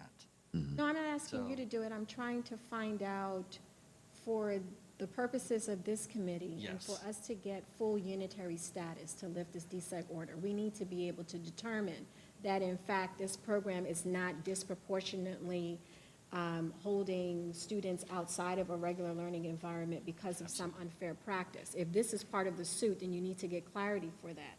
And there are certainly things that are done in the sunshine and things that are done for privacy reasons that are not made, you know, they're redacted, the information is made available in a way that can be in the sunshine without revealing the individual identity, but this is not something for us to just steam past and just presume that because the actual individuals will not be named, or families, that somehow we don't get an understanding of where this is coming from. That is the root of it. That's the crux. That's what we have to get to. And I apologize, I wasn't clear with my response. no, That's you're what I fine. mean, that we Yeah. need to get more guidance on, is how to. And we do too. Provide you with that. Right. Yeah. I think That's- that we can ask yeah. for the data in a different way, in a different format. So maybe we can ask for which schools are making the referrals, or like look at their referrals and what was the response to that referral. And I think that you do have by school, by race, ethnicity, along with the total. So you do have those total numbers, but again, when it's less than 10, as a rule, that's going to be asterisk. So, but I do know that they are going to get into, in tonight's presentation, a lot of kind of the reasoning behind it, some more of the analysis of the things that are doing, to kind of provide some more clarity to, you know, a static data table that may or may not have everything. So, So, on a monthly basis in the presentation, there's not a student who goes to ACE that doesn't come across Mr. Bass's desk, doesn't go through a committee, and we don't review each and every single indoor suspension, and every single outdoor suspension, and any behavior that leads to ALTOS or the review of ALTOS. So giving that numbers in that specific way, that's what you're asking. When you look at the referrals that are being written, are they being handled the same way regardless of color? Right. And the answer to that question is yes. Is there a disproportionate of students who are having the referral written? And the answer there is yes. So now let's go, why do we have that problem? And just to go backwards before we go forward, how many students were suspended last year? 1405. So significantly, a lot of kids. And that suspension, that risk ratio last year, 4.25 times more likely for an African-American student to be suspended than a white student. That's no monitoring, wild, wild west. Do whatever you want to do. No one's looking at you. Backwards glance at the data. Me getting here, looking at that and saying, Houston, we have a problem. That risk ratio now, how many suspended this year? 2.12. Okay, it's 2.12. The bottom line number is 1. It's not 0, it's 1, because it's a 1-to-1 ratio. So you're perfect when you're 1. So when we problem solve saying, okay, 2.13 is better than it was last year at 4.25, So disproportionate. with the systems that are still there, it's still disproportionate. So where's the issue? Where do we put our attention from a district perspective in order to ensure 1-to-1? Yes. Right? And we're still going to have, it's never going to be 0 to 0. Kids are going to do things that are going to get them suspended. Everyone in this room Oh, yeah. has done things. I'm going to say everyone's been suspended, but everyone's done things to be suspended. Yeah. And that's where you get the support and services. You know, reserved perfect for Jesus. So when we look at it, instruction drives discipline. When every student is doing the same thing in a classroom, and a student who is 2 years behind isn't being provided the appropriate accommodations and instructional support, you feel so uncomfortable you want to get out the room. We need to ensure teachers understand how to differentiate instruction and provide quality instruction for the entire 90 minutes they're in a class. Asking a kid to do the same thing the entire period is wrong. That's not a teacher problem, that's a district problem. That's a district problem. We need to provide for better development on how to engage students where they are when they walk in that classroom to be fully engaged and get them to the standard. Being culturally aware of how students respond, act, and behave. That's additional development this district needs to continue to provide. That's a piece of the problem. Those are the opportunities that we're looking to focus in as we go into next year to continue to improve that number. The monitoring is there. That monitoring has led for the opportunity to say, okay, these are the opportunities to continue to improve. Are there points of accountability? So on a monthly basis, we're going to look school by school and saying, let's go out and look at this particular school. Let's look at this particular teacher. I can tell you by teacher the number of referrals on a bus. And say, if there's a teacher writing 75 referrals, that's a made-up number, 75, and the administrator isn't doing anything except for processing those referrals, and all the other teachers in the school have written 2 or 3, that's the problem. We got to support or help the teacher, and it could be accountability, or it could be opportunities for growth. Those systems are embedded. Now, this, in the moving of these numbers, I think the data here excludes it. And I do want to say for the record, I said send it with the numbers, and I was overruled because they didn't want to let me break the law, here nor there. So I think the presentation in itself goes over a lot of the information in terms of the number, in terms of why it is where it's at, and what we're doing in order to mitigate the current reality. Thank you. Well, my concern about this disproportionate number goes back to what we understand to be the school-to-prison pipeline and Yes. why this is critical. So we really have to pull back the layers on this. I do Yeah, appreciate the analysis that you're given, but it goes beyond just what happens here. It's what happens thereafter. It couldn't be any more important to be very open and honest and uncomfortable as it may be, to acknowledge that as a reality. Yes. And that's just not here in Indian River, it's across the entire Yeah, state. it's and every- But we nationwide, could be the system that says, we need to look at ourselves. Right. We don't want this, now that we know it, it's gotten significantly better, and we could say, look at me, I went from 4.25 to, Yeah. no. What do we, and the only way for us to do is to acknowledge it. I think from a systems perspective, in terms of bringing awareness to it, is one thing. And in a year, I think we've gotten ourselves to a place where we're drawing attention to the root cause. Fixing instruction for a child who has been 2 or 3 years behind for 7 or 8 years and has created the behaviors to just find a way for himself to be removed is not an overnight fix. This is a long-term commitment that we need to model for everybody else on how to get it right. So we're not presenting all the solutions tonight, that's for sure. But we're making the recommendations, what we're going to do over the next several years in order to ensure we have true access for all students to whatever resources and support that they need to be successful. I agree with the point that Mrs. Walker made about finding a way to reframe the question so that we begin to get at some other. Yes. Can we come back to Factors. that? Yes. Because they're standing like, Yeah, let them do it. Good evening, through the chair. yes, ma'am. Very pleased tonight, we're going to be co-presenting together. We're very excited to provide an overview of the data for ACE, which is what you asked for. We also have and highlights that Mr. Brown will be talking about, the strategies and interventions that have been in place this past year as the principal of ACE.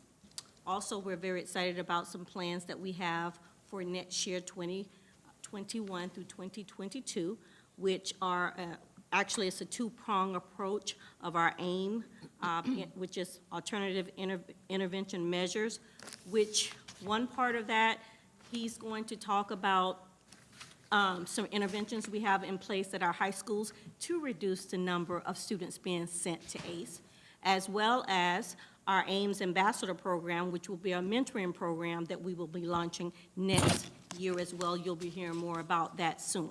So without further ado, I'll go ahead and start reviewing the data.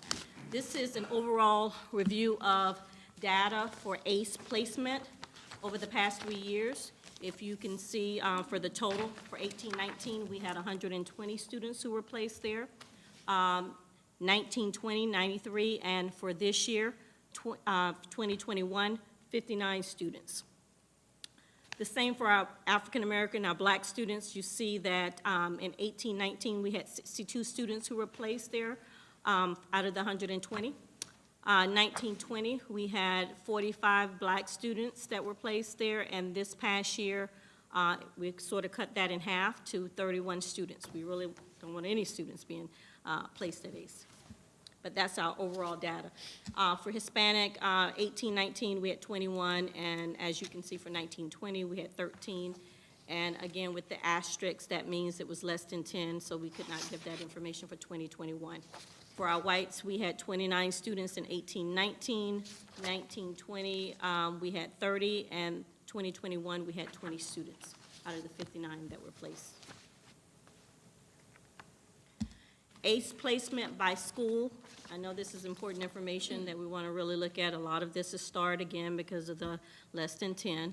However, if you look at our two high schools, you will see from 18-19, we went from, we had 13 students at Sebastian River High School, and in 2021, we had 11 at this point. 18-19 for Vero Beach High School, we had 33 at the time, 19-20, 24, and this past year, 2021, we had 13 students. And we've put a lot of interventions in place, and thanks to our Student Services Department, with working with our 2 high schools. We've been working with all schools, but we really have done a lot of work at those 2 high schools to work with school teams to reduce referrals as well as to reduce the number of ACE students being placed there. And then students that were out of county, we didn't have any this past year.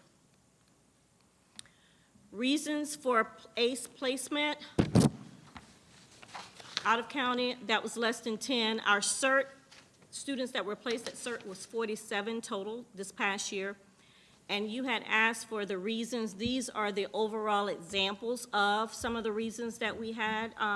Most of them were alcohol, possession, and or use, assault. So there's a varied list of reasons for why these students of the 47 that were placed there, those are their discipline codes. We could not get into specific because a lot of these, again, were under 10, and we could not give that specific information. But if you look at the district defined, that is non-assessor codes. Just to give you an example, say, for instance, if a student was fighting, like having a little scuffle, it would fall in that bucket because it's not one that we will report to assessor. Another example is other major unclassified offenses. This is our law enforcement. If we had an incident where a kid had a blowtorch or something that's not usually listed, we would put that and classify that as other major unclassified offenses. That would not be something that we would see on a normal basis. So I just wanted to define those 2 because they were not as defined as the others. And now I'm going to turn it over to Mr. Brown to talk about the highlights of this past year.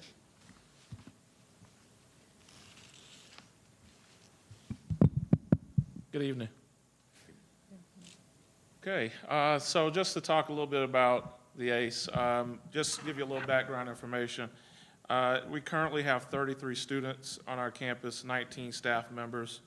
Right now, we do have about 20 African-American students on our campus out of the 33. And you know, at this time, basically, we're working with those students day in and day out, where we are working with them in our 90-minute social emotional learning, as you can see there. In those classes, we have one teacher, and if you don't mind, I like to call my teachers out by names. Ms. Joseph, who does a remarkable job in that class. I'm sorry. I don't think she minds. Yeah, all right. So Ms. Joseph and Mr. Hart, they team up in that class as a team approach, where they're actually teaching students about having a positive attitude, how to deal with anger, life skills approach. They've even gotten into certain lessons about civil rights and how to self-identify and also study of the brain. So some fascinating things actually occur in that classroom. Actually, it's one of my, I hate to say it's one of my favorite classes to go to because I actually get right in the mix with the kids, and we have some interesting discussions. Even the dynamics of the room, how it's set up, is pretty cool. So it's very interesting, and I'll stop right there on that one because I could go on all night about that one. We have a drug abuse counselor who comes to our school once a week from DATA, which is the Drug Abuse Treatment Agency. We asked for that request back in I believe back in November, or October rather, and we were granted that, where he's actually been there every week, and he's serving up to about 15 of our students. He has actually logged about 65 hours contact time with those students, so that's pretty remarkable. And the students love him. They work very well with Mr. Arnold. And the restorative practices, which is something that has kind of been in our district now for quite some time, which we are using as an approach for students to really come in and air their grievances, whether it be with another student, whether it be even with a staff member. So that's pretty cool to see us work through those problems together and critically think as to how we can do things a little bit better. Mentoring program, which has been a success this year. Every adult on our campus mentors a child, which is going pretty well. Matter of fact, we just made a pretty good commercial about it today that's going to air pretty soon. So I'm looking forward to that. So What we do there is we really sit with those students week in and week out and really discuss what the issues are and how we can get them back to their home school, because that's the primary goal. Our self-reflection center, that's one of the things that I created when I was assistant principal on the high school level that I've brought to ACE. And what that is basically an intervention method that we use if a student so happens to, they're not really displaying the correct attitude or behavior. That teacher gives that student a few cautions, and also they use interventions of maybe changing their seat, maybe having a conversation. And if that doesn't work, then we have a self-reflection room in lieu of a referral. So a student is able to go and reflect and really think about what they're doing. Ms. Joseph actually runs that as well, and she really guides them through that process. So it's pretty remarkable to see. The positive behavior intervention system supports, that's been a mainstay at our school, and it's proven to be work well this year. We reward highly on the, for our attendance, students who show perfect attendance during the week. We make sure we reward them for those, and also our quarterly rewards where we've had a pancake breakfast, we had a Taco Tuesday, we had the cell phone break days where they can actually use their cell phones during lunch. So we add some incentives in there for our students for showing that behavior that we want them to see and strive for them to show once they even get back to their home school. So the presenter series is more or less where we do have folks come in from IRSC. We've had Dr. Joseph, who's the husband of Ms. Joseph, and Dr. Dobson, who are both English professors, African-American English professors at IRSC, who had the opportunity to come in and share their work and their lifetime experience growing up. I think Dr. Hobson is from Harlem, New York, so he was able to tell them their story, his story, so it was pretty cool. Our PLC book study for culturally responsive teaching in the brain. I challenged my staff this year that we're going to get through that book, all those chapters, and each teacher was committed to taking a chapter a month and doing a presentation. And that's how we're getting through that book study. So I think I got the last 2 chapters, so I'll be ready. So, okay, so the homeschool reentry process. So I run a pretty tight ship. That's one thing that I'm known for. The students know it. They understand it. In order to get back to that homeschool, these are the requirements that they have to meet in order to get back to, whether it's Vero Beach High School, Sebastian, or one of the 3 middle schools. So at this point, it's more or less, clear cut and dry. They understand that I actually state these requirements to the students in my morning announcements every morning. So it's just one of those things where it's clear cut. We're going to actually celebrate some students tomorrow. We're going to have some pretty high dignitaries that's going to come and speak to them, like State Senator Debbie Mayfield will be there, and of course State Rep Ms. McGraw. So even the Mayor of Vero Beach, Chief of Police. I can go down the line if you want me to, but it'll take all night. So it's going to be great. Superintendent will be there tomorrow to help celebrate those students as well. So we just had our hard court actually recently painted. So that's going to be cool, and we're going to bring the first principal of the alternative school down, Dr. Bud Gill, and we're going to honor him as well. So, all right, enough of that. So we're going to go ahead and move forward.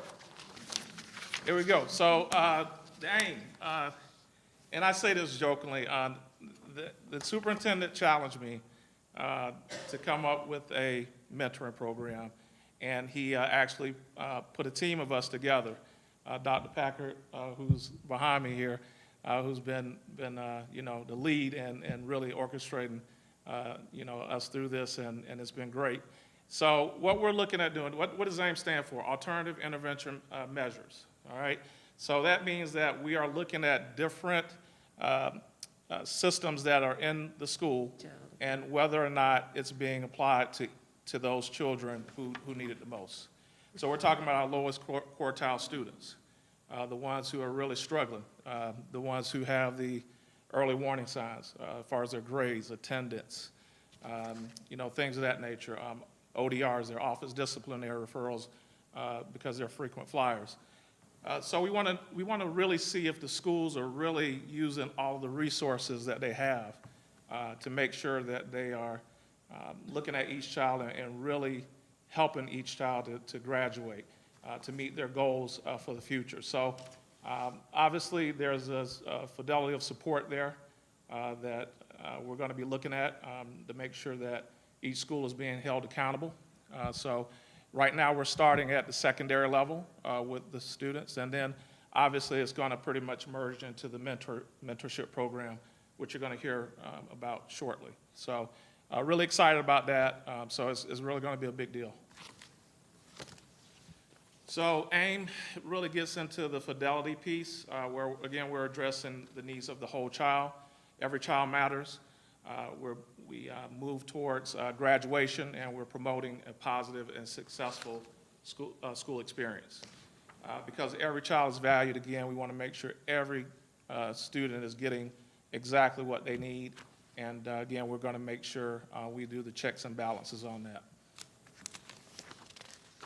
So just to give a little shout out here with that first bullet point there, we use a service called Power BI, which Dr. McMahon created.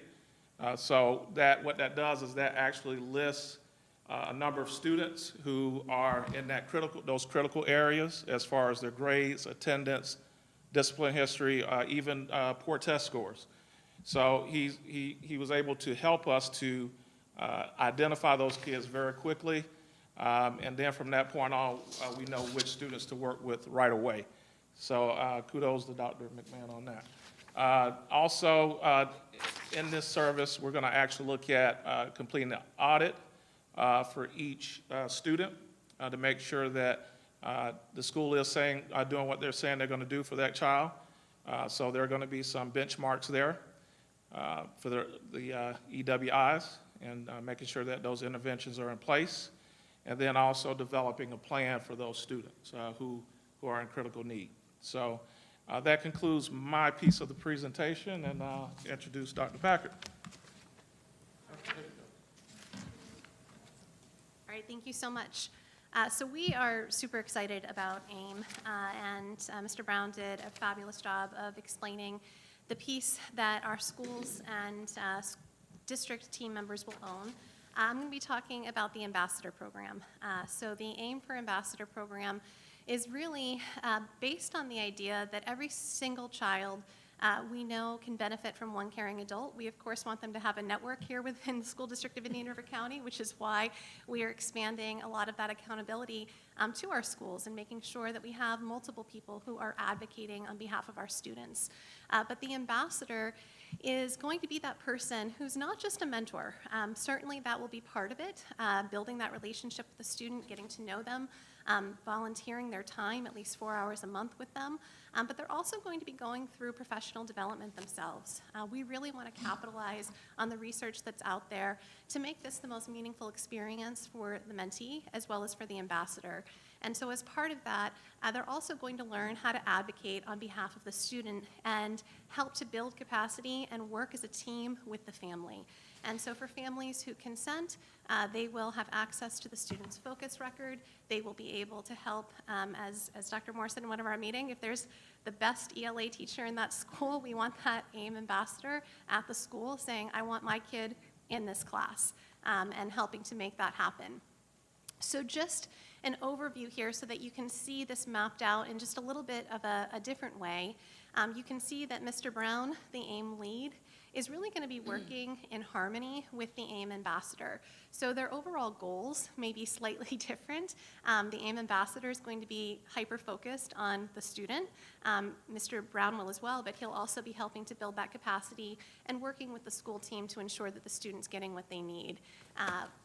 The other parts are going to obviously be our schools, where the work is done. That's where our boots on the ground are. Making sure that the school administrator is aware and partnering with the AIM lead, with the AIM ambassador, with the student, with their family, and that the school team is working to ensure that the student is matched with the supports that they need, so that we're being very thoughtful. We're not taking one size approach fits all approaches, and that we're monitoring whatever interventions that we're putting in place. And certainly we go through that RTI process, the response to intervention, but being very strategic and purposeful in these plans for these students, because we want to keep them at their home schools. We want them to move toward graduation and ultimately to aim for whatever it is that they want to aim for in their future. So what are their goals? Certainly graduation is one of the short-term goals, perhaps a little bit longer term for our middle school students, but we want to think beyond that to college, to career, to family, to whatever it is that's going to be next for them. So as we put this plan together, the outcomes that we've really highlighted, focusing on reductions in ACE placement. We want students in their home schools, reductions in disproportionality, and we're going to achieve those things through overall improvements in student success.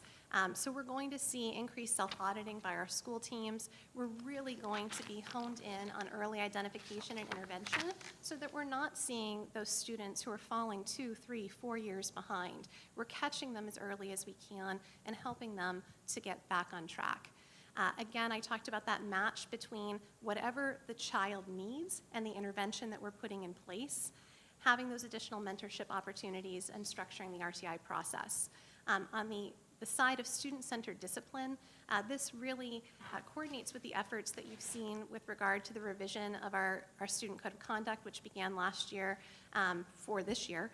And as we continue to go through refinement processes to make sure that we are making the right choice with regard to intervention, the easy choice for our staff. Making sure that those procedures are clear, that data tracking methods are there so that everyone can see the whole child when they go into the student information system. They can see what has been attempted through tiered interventions, and that will increase the ability to hold our staff and ourselves accountable for doing right by these students, to be best by those kids. So I will end there for questions. I just want to sum it up. Got it. Thank you. So I don't know if it's good news or bad news for Darielle, but I was a alternative ed principal. If you want to be the 7th or 8th person to read my dissertation, it is actually on designing a tool to determine if an alternative school is effective. And this is some of the work that I never got to do. But just to sum up the power of what they're doing, we know right now, today, through early warning indicator data, which students are going to end up if we do not do something at Darielle's school. When they talk about mentors, Mr. Brown and all y'all are Browning, y'all are going to sign up. We want you to advocate I'll do it. for these students. My staff, it works at facilities. I'm going to give you time off work. I'm going to partner you with a parent who's got 2 or 3 jobs, who loves their child, but can't get to the school, to go there and say, as you said, my mom made sure I was in the right classes because she was a teacher in my school. Mm-hmm. Every child needs that, and every teacher needs to be that teacher. The way to do that is have an advocate for every kid. So before they ever get to Darielle is going to be empowered to lead this team of advocates to be in schools to advocate for the kids so they never get to him. Job number 1. So we're launching that this year. We're going to train. I want to empower all of my staff to get trained and go in. I'll give up those hours of work, and they will probably gladly give it up too, to go into the schools. On the flip side, I've empowered Darielle to follow up with his students. Because the alternative school I was the principal of, and an assistant principal, and a school counselor, had 500 to 600 kids, bigger than our middle schools, but all expelled. And I can't tell you the number of kids that I sent back that came right back and said, Mr. Moore at the time, or Dr. Moore, when I came back as the principal, I don't want to go back. Because the perception that that administrator and teacher has of me when they sent me here has not changed. You said a mouthful. That's right. And Yeah. Well, I said the truth. Yes. And what happens in my dissertation basically says within 9 weeks, 74% of the students return back to the same rate of attendance, the same grades, the same discipline problems that they had before they went to the alternative school. But while they were in that embraced, caring, loving space filled with adults that ultimately changed lives, including mine, A and B students, you couldn't miss more than 3 days in a semester to get back. They had to drive to alternative schools, fourth largest system in the nation. You had to get up at 6:10 to get on a bus to get there. They did everything they needed to do. So I'm empowering Darielle to go back and make sure they're in the right classes, to make sure that they have the right support, to make sure they're going to be embraced when they come back. Not that, oh, look who we're getting back and all the trouble they caused. Mm-hmm. That needs to be addressed. Daryl's like, I don't know. He's like, you going to support me in that? Absolutely. So I'm excited about what we're doing. The numbers continue to dwindle. I think this intervention will continue to have the numbers dwindle. I think in certain cases, a mentor or an advocate, an ambassador, sorry, one of them will be right, will go to Darielle and say, I think he does need to come. He does need to come. He needs this intervention in his life now so we can get him on track. And there's nothing wrong with that. We would take students and we'd call them volunteers, and they would volunteer. So really redesigning on what the alternative space is, taking it from a one short-term intervention to working with kids so they never get there, and then making sure when that intervention worked at that school that we continue to support it with the right classes and the right advocacy so they can find success in that traditional environment. So we're excited about what we're doing. Thank you. Thank you, Dr. Moore. Thank you very much, team. I used to think that the bus driver had the toughest job in the school system, but definitely you guys rival it, or it's even tougher than what the bus driver has 50 kids sitting behind them every day, or used to be. But anyway, it's a tough job.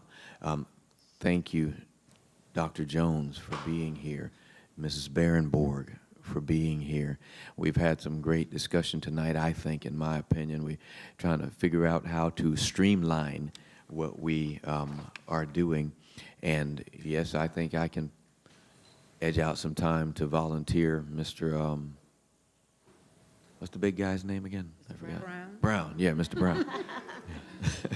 If you find me a student, I think I can definitely come in and chat with some and show them some care. They don't beat me up. No, I'm just kidding.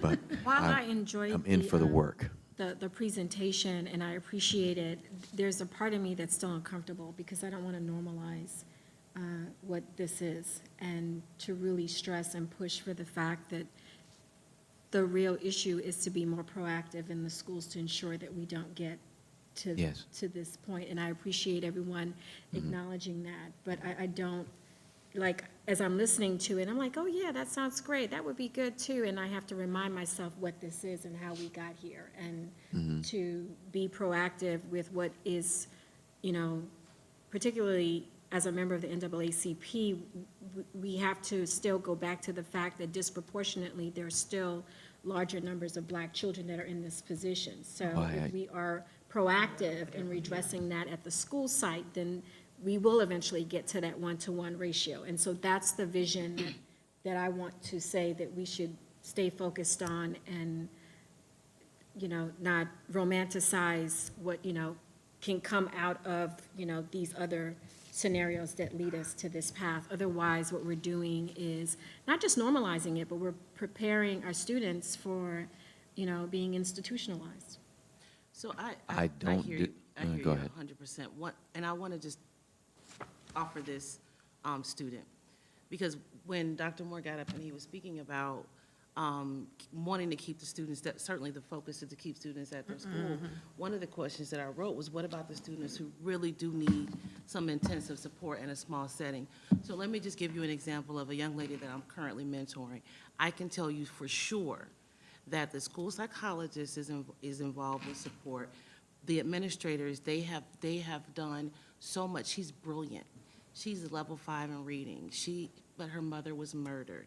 She is constantly dealing with the trauma, being re-traumatized because he was killed by her little brother's father, who then comes to the house and brings the little brother over. So there are so many issues that are going on with this young lady, and sometimes I think that students can benefit from having the love and the support and the nurturing that is available in a smaller setting, because she skips I go visit her all the time. She's not there.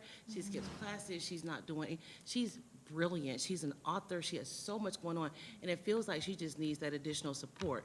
So I don't think it's always negative, but I wonder if there are some recommendations even that we can make to help support some of those students, because she does have mentors. She does have a lot going for her, and everybody sees the value in her but her. Well, you make the point where we started. I mean, again, that we need to understand better how these recommendations are being made, because there's an intervention for that child that doesn't necessarily need for her, and she's an exception to the, She's definitely an exception, for sure. you know, so. So I'm just saying, like, there are some instances, and I will tell you, and I guess Dr. Moore said this several times, that under Dr. Jacob's leadership, I'm a part of the team, I facilitate the team that, the suspension and expulsion review team, where we make the recommendations of whether students are returning or not. And I can tell you that there's been an intense focus, especially with Mr. Brown as a part of the team, where he's constantly like, let's look at what's been done, what are the interventions, is this the best place? We're not gonna just put kids there to give the school a relief. We're not doing that. We are all focused on what is happening with those students, and that is why I would argue that you see those numbers being, going down. We're down to fewer than half. We're not finished with the school year, but we only have one more meeting left, and we don't have a large agenda. We've had weeks this year for the first time where we don't even have any students that have been referred, which is great. I will tell you that we try to really focus on those things that are very significant issues and where we think that the children are going to really benefit from that additional support. Mr. Brown is 100% committed to getting his students back to school as soon as possible. But we're not here to debate I'm not here to debate the good intentions of the professionals. I don't doubt that, otherwise I wouldn't be here. Sure. I'm looking at the fact, or considering at the last meeting, we saw some numbers that blew our mind. 67% of the students were African American. No doubt, definitely. We're here to talk about the disproportionate rate, We are. period. Yeah. Not to highlight exclusions and make that overshadow what is. That's not the intention at all. I'm simply saying that we do need to recognize that some students do need additional support. Are they all black students? Absolutely not. I think that it's important to also understand, though, when you look at what are the reasons that the students are being referred. And again, I wouldn't be here if I didn't think that disproportionality was a major issue, and understanding the school to prison pipeline. I'm not here to advocate necessarily in this conversation that I'm having right now for the work that's being done. I'm simply saying that we need to also recognize, because this is the other part of the argument. But you can't recognize it until you have the data. So you're asking me to. Well, I have the data, so then I I understand. And you don't, I understand that. And again, I'm not saying that they're for 100%. We need to make changes, and that's what we're saying is going forward. Because it all sounds good and it looks good when it's in a presentation. But when you look at the numbers and you understand the national statistics and what are the outcomes, we don't have to regurgitate it to the professionals here because you know it. But we're here to advocate for that very reason. And then when we're told that sunshine laws prevent us from understanding the specifics on how this comes to be, so we need to inquire now, then what allows us to gain access to this information? Because it's part of what is achieving full unitary status. You don't get full unitary status without being able to account for this. So, and the presentation Well, either we find a way doesn't to get it, or we don't make unitary status on this portion. There's got to be an end to a means somewhere. Right. So This is what I'm- just as I agree with you, just saying no, and I'm so sorry to butt in, but just saying no, you can't get it, move on, that's not going to work. One way or the other, it has to come forward. And I agree with you too. I do not want that normalized. And I think you're partially right too, in the fact that students, sometimes they do benefit from that smaller, caring environment. I say sometimes when I have a chance to do the radio thing that every child needs somebody in their life that thinks they're the most important person in the world. And of course, I didn't make it up. I heard it from somewhere else, but it's true. And I also agree, Dr. Moore, what you said, and I don't mean to point like that. They taught us to point with 2 fingers. So but I was at the Freshman Learning Center, and we had a pretty decent SRO, good SRO. But every time a child came from the alternative school, the SRO jumped in their face. I know where you just came from. I'm on your back. I'm watching you. What do you think that child felt like? And had I known then what I know now, we would have had a come to Jesus meeting. But I was sort of kind of new and let him basically bully and abuse that child or those children. So sometimes it's a feeling of welcoming. It's a feeling of welcoming, I believe, to every aspect, to a school. I think I told you when I took teachers, sent them on interviews with schools, they'd come back and say, well, this school didn't want me.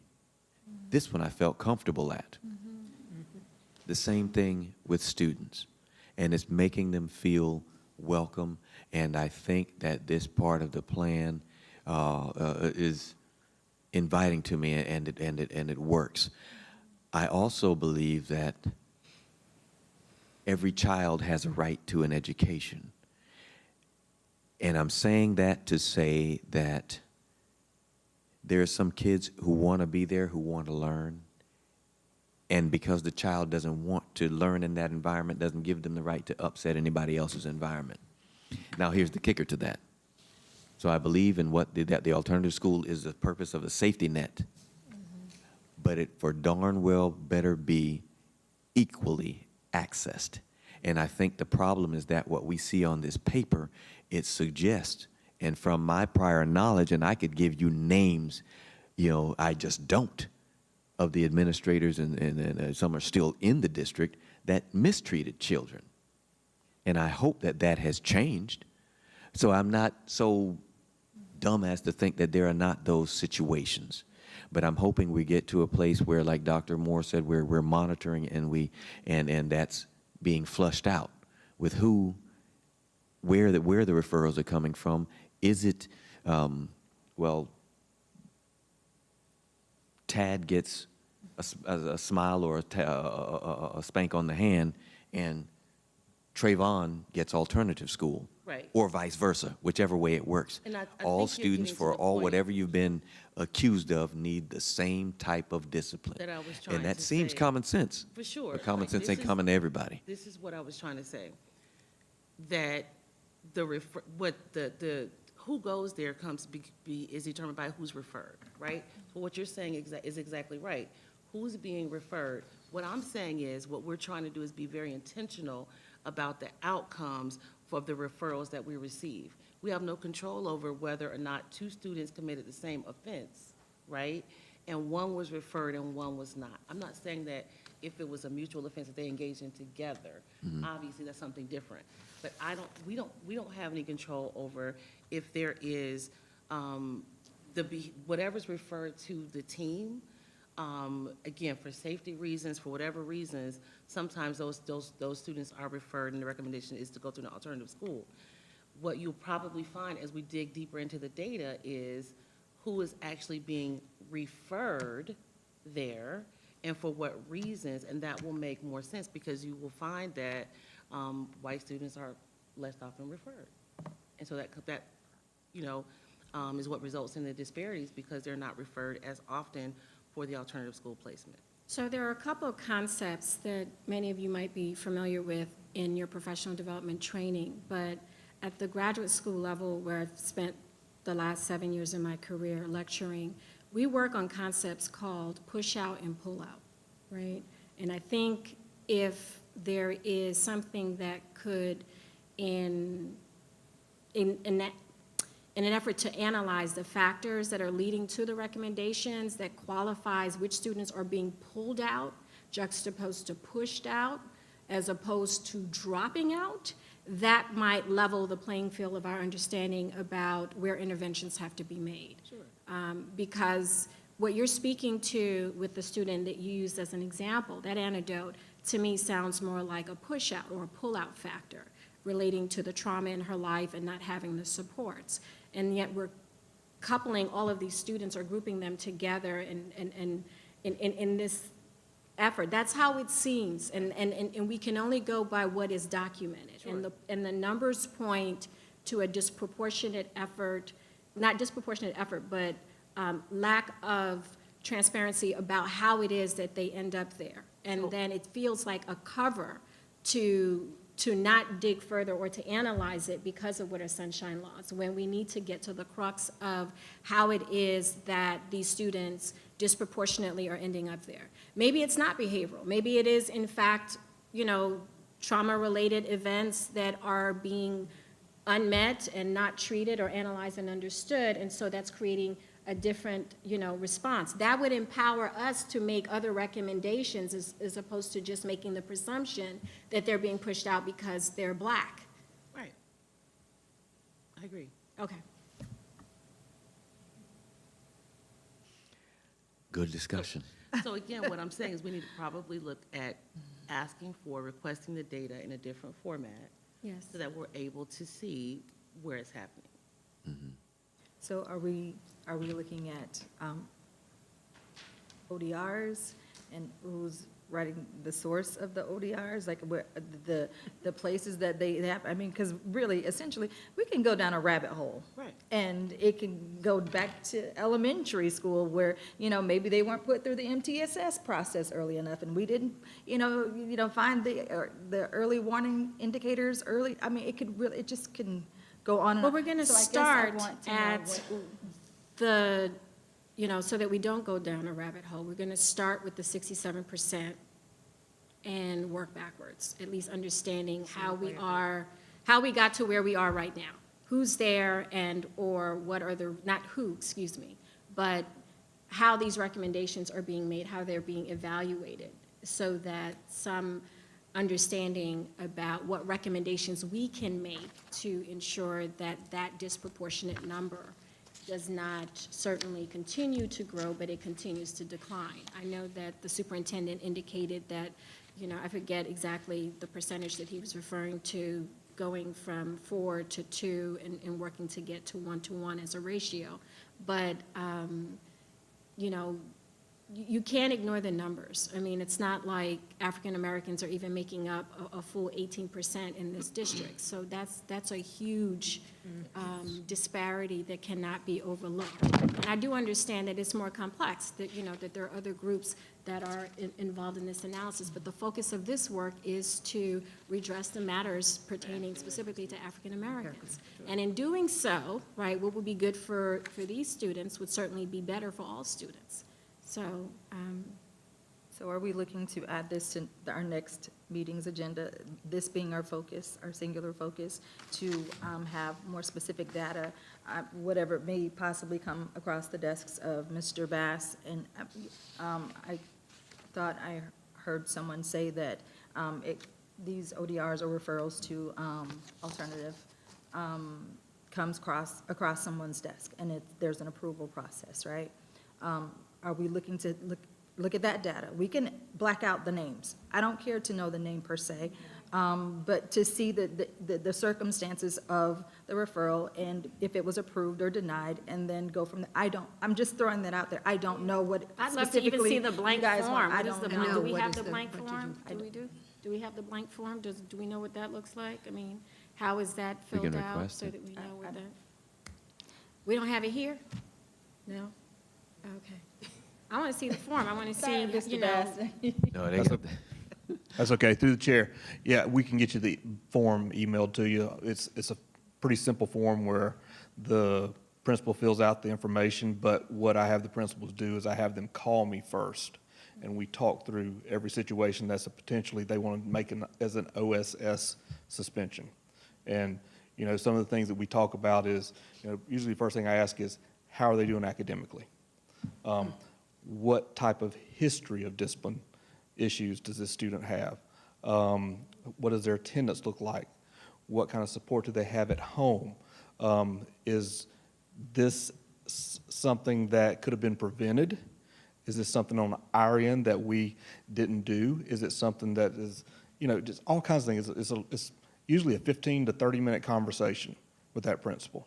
Yeah, but then it's still disproportionate in the end. So we need to see the forms, and would it even be possible to see a sampling of some of the groups that have, or persons who've been sent, if all their personal information is redacted, so that we can just talk about the commentary? I mean, I want to see the form, really, to kind of surmise how this is done. The form would lend itself to identifying whether it's constructed objectively. Maybe it's the form. You know, maybe it's not necessarily an implicit bias on the part, or bigotry on the part, or racism on the part of the administrator. Maybe it, in fact, is the way that the document is constructed, that it lends itself to this kind of bias. I think that, you know, we have to think about not just what is the mindset, but the instruments and the tools that we work with that lend itself toward uneven practices. And that's why I'm thinking we need to be looking at this comprehensively, in whole and in short, to get to the root of this. This is a matter of life and death. This is not the one that we gloss over. This is the one that we dig in on. I don't have a lot of other things that I'm particular about besides formatting, and maybe old business, but this one. Color copies. Yeah. But this one, I can't, I think I would be remiss. So I think it'll be good. the easiest response as I listen is to provide through CERT the referrals to referrals for the students who have been there through the entire school year, and the decision-making process, whether it be an IEP process, whether it be a DJJ assignment process. So we gave you the information that was there, who was there, but what it brings a higher level of clarity to the conversation is the decision process that was implemented that yielded the placement. Yeah. And that Did the gives you- administrator feel that this would be a better place because he or she didn't have enough tools at the school site to redress the matter? These are all the things that would be taken into consideration on my part in looking at it to see where the unevenness is stemming from. And then the person making the referral might see one thing, whereas me, I don't see the child as having. No, I agree, No. and in no way is it an isolated decision on one particular No, person. but I'm There's just a saying CERT if- process that looks Discipline. at the recommendation, and the safeguards are that process and looking at what has been provided at the particular school. So an assignment to an alternative school, whether it's an IEP meeting, DJJ, there is a comprehensive, the safeguards are in place. I think when you look at the decisions for placement and then back it up in terms of where they're coming from, it gives you all of the relevant data to say what would be a meaningful recommendation, if any. I wonder if, Dr. Moore, and I could be totally wrong, so I just wonder if the question goes back to not so much the CERT decision, because that's fine, I'm happy to include that or work with Dr. Jacobs, however we do that. But I think what they're asking for and what I'm hearing is who is being referred? Like, what's the process for the students who are being referred? So, for example, are more Black students being referred, and why? Are there white students who are doing the same things and they're not being referred, and why? Does that make sense? Is that kind of? Yep, and I still think that's the ones that come to the committee and are voted up or down. I think that would be powerful information as well. So the referrals in terms of, and as well as the outcome. Yeah. And I want to be clear, I know this is not an easy fix. This is systemic. This is through public schooling across the board nationwide. So I'm not saying that this is, No, but- just. our issue, but I Stop think that we- apologizing for having a conversation that we're way overdue in having. And Yeah. it does have something, to some extent, have something to do with what Ataba said, where the MTSS process, it started it very, very early, and we weren't able to address it or whatever. They didn't get the supports that they needed until just, it just continues to snowball and it gets worse. So I think that it's. I thought that Mrs. Patterson's question or comment was, how far back do we go? And I was saying for this committee, let's just start with, those that are there now, because if we can redress that, then we can work our way back to see the other areas that you're referring to. But I'm real curious now about what that form looks like, because if it is in fact, because it sounds like it might be the instrument. Because if you've got a team that's trained and, the people I'm looking at here and I've had interactions with, then how do you still end up with these disproportionate numbers? It's got to be the instrument. It's got to be the tool. Well, that also takes me back to my my lateness in the year, where I should have had these students that we had on the presentation earlier, because as I understand it, their talk and they gave us insight into life on campus, into am I treated equally? Am I treated respect? Am I treated, because we all know if you're a star football player, you're treated with respect, at least until the football season is over. We all know that if your daddy's a realtor or they have a lot of money, that certain things are going to be laughed off. And I don't know, there were some of the administrators in the room, and you remember this when we were doing I Ready, I Can, all that I stuff through the little guy, what's his name, I forget anyway, the little baseball guy.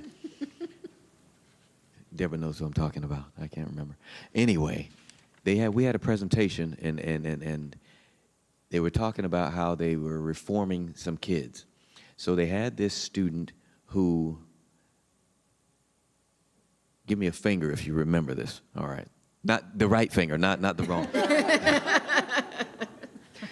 They focused on this student who was in the Highlands. I better not say that out there. I don't know, you come to my house, you're gonna have some trouble. Anyway, they had some students, he was breaking into cars into the Highlands. And the SRO said he picks him up every time he gets in trouble and takes him home to his mother. And they had the student on the video, he talked. And so they were going to rehabilitate him and took him to Vero Beach High School, and the SRO talked to him there, what do you want to be? Oh, I want to be a police officer because I know what is it? Because I like the power that they have. This kid had been breaking into cars, selling drugs, and everything else. He admitted by his own words. But he was given the latitude to be taken home to mom, never arrested, in school, kicked out, and all kinds of things. And I'm sitting here watching this presentation going, does anybody else see this? You got to be kidding me. It's right in your face, the different treatment. Because I know if that were me breaking into cars, I wouldn't have been taken home to my mother. Well, my mother would have killed me first. But I certainly wouldn't have been given that taken home. So that's the kind of, if you understand where I'm going, it's the feeling that hopefully I think we're working towards, and it seems, that we're getting rid of. Dr. Moore. So I think, and I'm listening. Hopefully I don't produce too much paperwork. But I think the appropriate is to walk through process start to finish. What's missing in here is the effective implementation of the code of conduct. The code of conduct drives, if you do A, you get B. And that is the process that should be followed. And as you walk through, and maybe we'll do a case study on a few, and looking at here is the process that we follow. Are there recommendations to ensure that it's being done appropriately at all levels? Is it a code of conduct? Is it training on the implementation of that? Are we finding disparities? Because you're trying to hunt down to where's the breakdown. I don't think it's the fillable form, that's the breakdown. I think it's probably some of the referrals, and I think it's part of the instruction. There's bigger, deep-rooted issues that are happening. And going through, this is the group decision. I think if you have a better understanding of This happened as a result of an IEP team meeting decision, which is a large number of the students. That gives additional insight to you. This happens from a return from DJJ, private additional. So outside factors influencing who's currently there and what are we doing for those who are in the standard general ed setting, and is it being implemented effectively? So giving you the information for each and every single student, as you said, who've been there throughout the entire year, how they got there, when they went back, as well as an overview of the process that gets anybody there. The steps that are followed from fourth day of school, sitting in class, behavior happens, I go to where? The counselor, then I go to, if it happens again, I get a detention. What is that progression of discipline, and is that being implemented effectively? Which is, that's a. Yeah, Yeah, yeah. I think that's definitely it. Okay. Got it. Okay, so that is, I guess that's the singular focus, and I won't ask Well, for I think any that's more. My team's like, just walk away from the mic. You're bleeding into discipline, which is a big piece of the plan. So I agree, let's start there, but it's gonna set up a good conversation on discipline as a whole. Because I can't do, how do you get to the alternate ACE without going through the progression of discipline? And is it effectively being implemented across all segments of our community and all schools? Yeah. So that's a lot of stuff. Okay, so I heard the ACE and the referral and the discipline, and that's one focus of the next meeting. Is there any desire to information or anything else? I think that'll be a full discussion. Full discussion. That could go on Yes. for a while. All right, I'll behave myself and won't think about anything else, but No, we'll That's get to it. those things, for Yes. Okay. sure. Yeah. But this seems to be a Singular hot topic, focus. and I think that we need to give it our full time and attention. okay. Yeah. Definitely. And do we get our new books and materials next time? Can we get, say that again? Sorry. Will we get the new materials, Okay. You mean what we asked for? yeah, will we have it by our next meeting? That's okay. Sure, I think we can do We that. should find out when we're gonna get it. It should be available if possible by the next meeting. Okay, So that when we do you want to meet again? 3 weeks? 2 weeks sufficient? 3 weeks? 3 weeks, when is that? What is that? I don't have a calendar on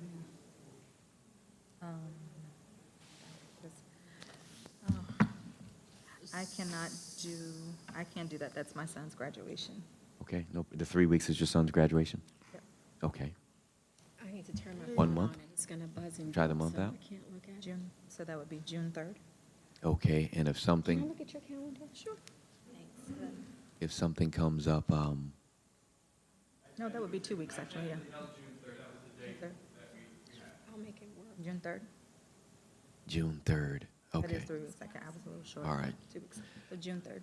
Okay, all right, June 3rd is the Yeah, date, The and, 22nd is 2 weeks. Can we have longer than 2 weeks? Yes. Longer than 2 weeks? She said Oh. June 1, 3rd. 2, More than 2 3. weeks So 1, for the 2, 3. data. Oh, I'm not here, out of my mouth, I said a month out, and then 3 somebody weeks, said June I'm 3rd, sorry. and that's not a month. June 3rd would be 3 weeks. I So apologize. 3 weeks. 2 weeks. Okay, June 10th? 10th, 3rd? 10th is fine with me, I don't, Let's safely do June 10th. okay. Because Would- for me, the last day for teachers is June 2nd. Oh, okay, So you need a break. no, I don't need All right. allow me to breathe, please. Yes. All right, thank you. June 10th, and we will July. have that information. Huh? I need a break. I cannot do Oh, he won't be, 17th. June 17.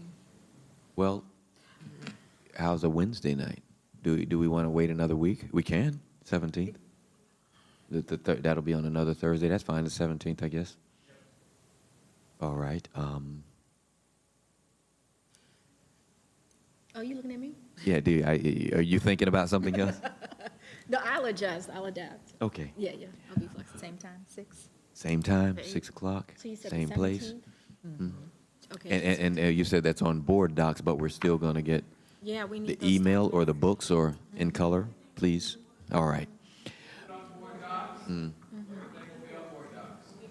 And if The you week before.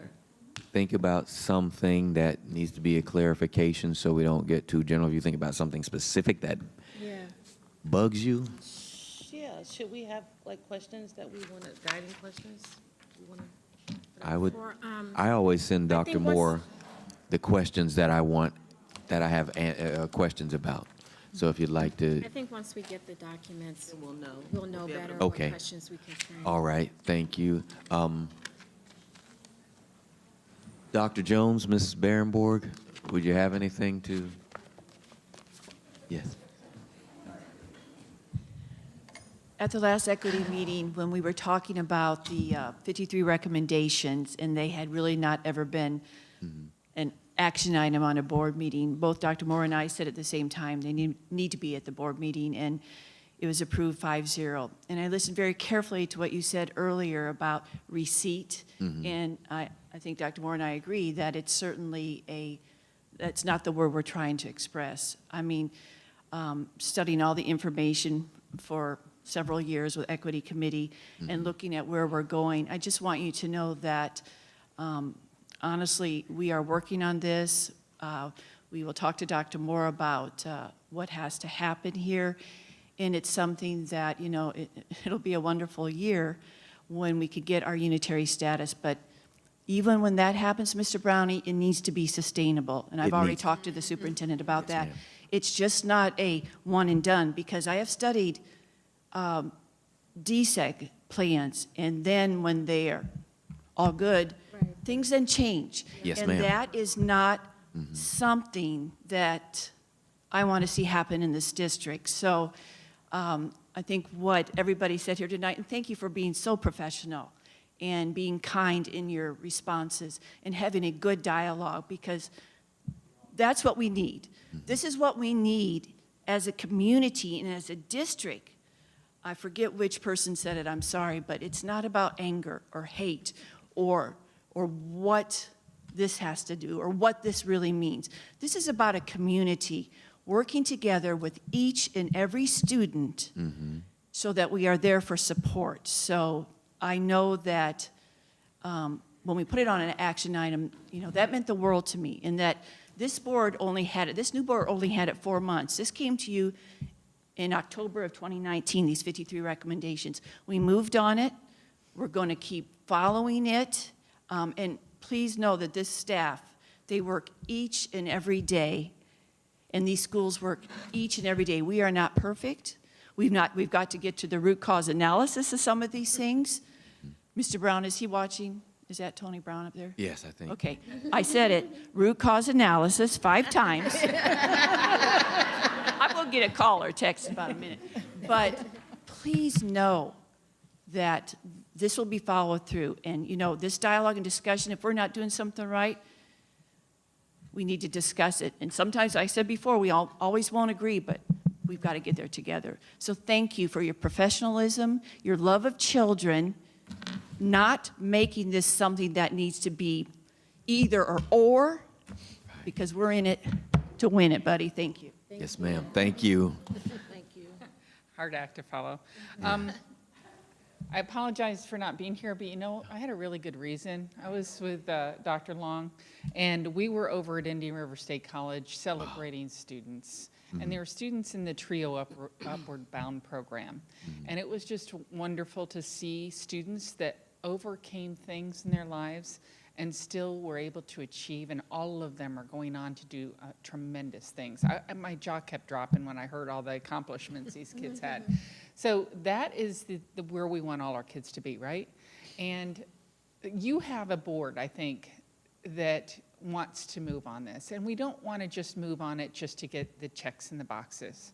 You know, some of us have lived here, I haven't lived here as long as that lady, but I have lived here almost as long as that lady. And I have seen this district change. And you know, from me working in the district and working with kids, I gravitate to those kids that need those adults, those caring, loving adults. And by the way, those are called ACEs in the Kids at Hope program, just so you know. So everybody needs that ACE in their life. And you've got to find that ACE for every kid, because they might not have that ACE at home. Right. But they might have that ACE in a preacher, and they might have that ACE in, you know, a family member, or neighbor, or a teacher, or an aide, or a bus driver. So that's what we've got to focus on, is finding those ACEs. So I'm happy to hear that. I agree with you about kids. We've got to find, as she said, root cause. I'm trained in that too. Root cause, root cause, root cause, root cause. You got to keep saying it. But truly, why is a child ending up in trouble? You know, is it coming just from the home? Is it coming from school? Is it a combination of things? And that's why that ACE is so important. They need somebody to talk to. Yes. Because a lot of times you don't find out why that problem is there until that one-on-one person finds out. And so it's nice to hear those conversations going on. I wasn't here for, of course, the first part of it because, you know, celebrating kids. But I will say that it was really wonderful to walk into the conversation that I heard, and being able to hear a principal talk about what's the positive parts about a school that may not have been so positive in the past in the eyes of people. That I think with all this talk that we're talking, you know, the superintendent's talking about all these things that we're going to look at doing in the next 5 years. I think there's a very positive transition that can happen with a small school environment for kids that need that. Yes, Yep. definitely. And I'm looking forward to being part of that change. So thank you for letting me. Thank you very much. Thank you for being here. Thank you for caring about this work getting done. It's been a long time, and we are going to be successful, or die trying. I got my first Moderna shot in Gifford, TCCH. I got the second one in TCCH. My arm hurt. I had a headache for a couple of days. Changed my appetite. I'm like, why I can't eat? But anyway, when I got the shot, both girls, I think, graduated from FAMU, and it said Dr. James and Dr., I have to look at her pictures, and as well as I know her, I can't remember her name, but they both were Vero Beach High School graduates. That's awesome. And stayed here, stayed local. They're pharmacists. They're at TCCH in Gifford, across from the ACE, and students can. All students can. Yes. We just have to make them feel welcome and make them know that they can. That's right. High expectations. And can't look down on people for having something wrong, because all of us have something wrong with us Yeah. at some point or another. So we have, I think, our agenda set, right? We're good? I won't add anything unless I send you a document just for information. Staff, and I hate calling people staff because it makes me feel like staff. But ladies and gentlemen, thank you for being here for, of course, it's Dr. Moore's direction, but thank you for being here, helping to put forth the work and the effort. And it's important because when the tide rises, all of us will rise. Thank you. Have a good evening. We'll see you on the next time. Thank you. Your papers. I know.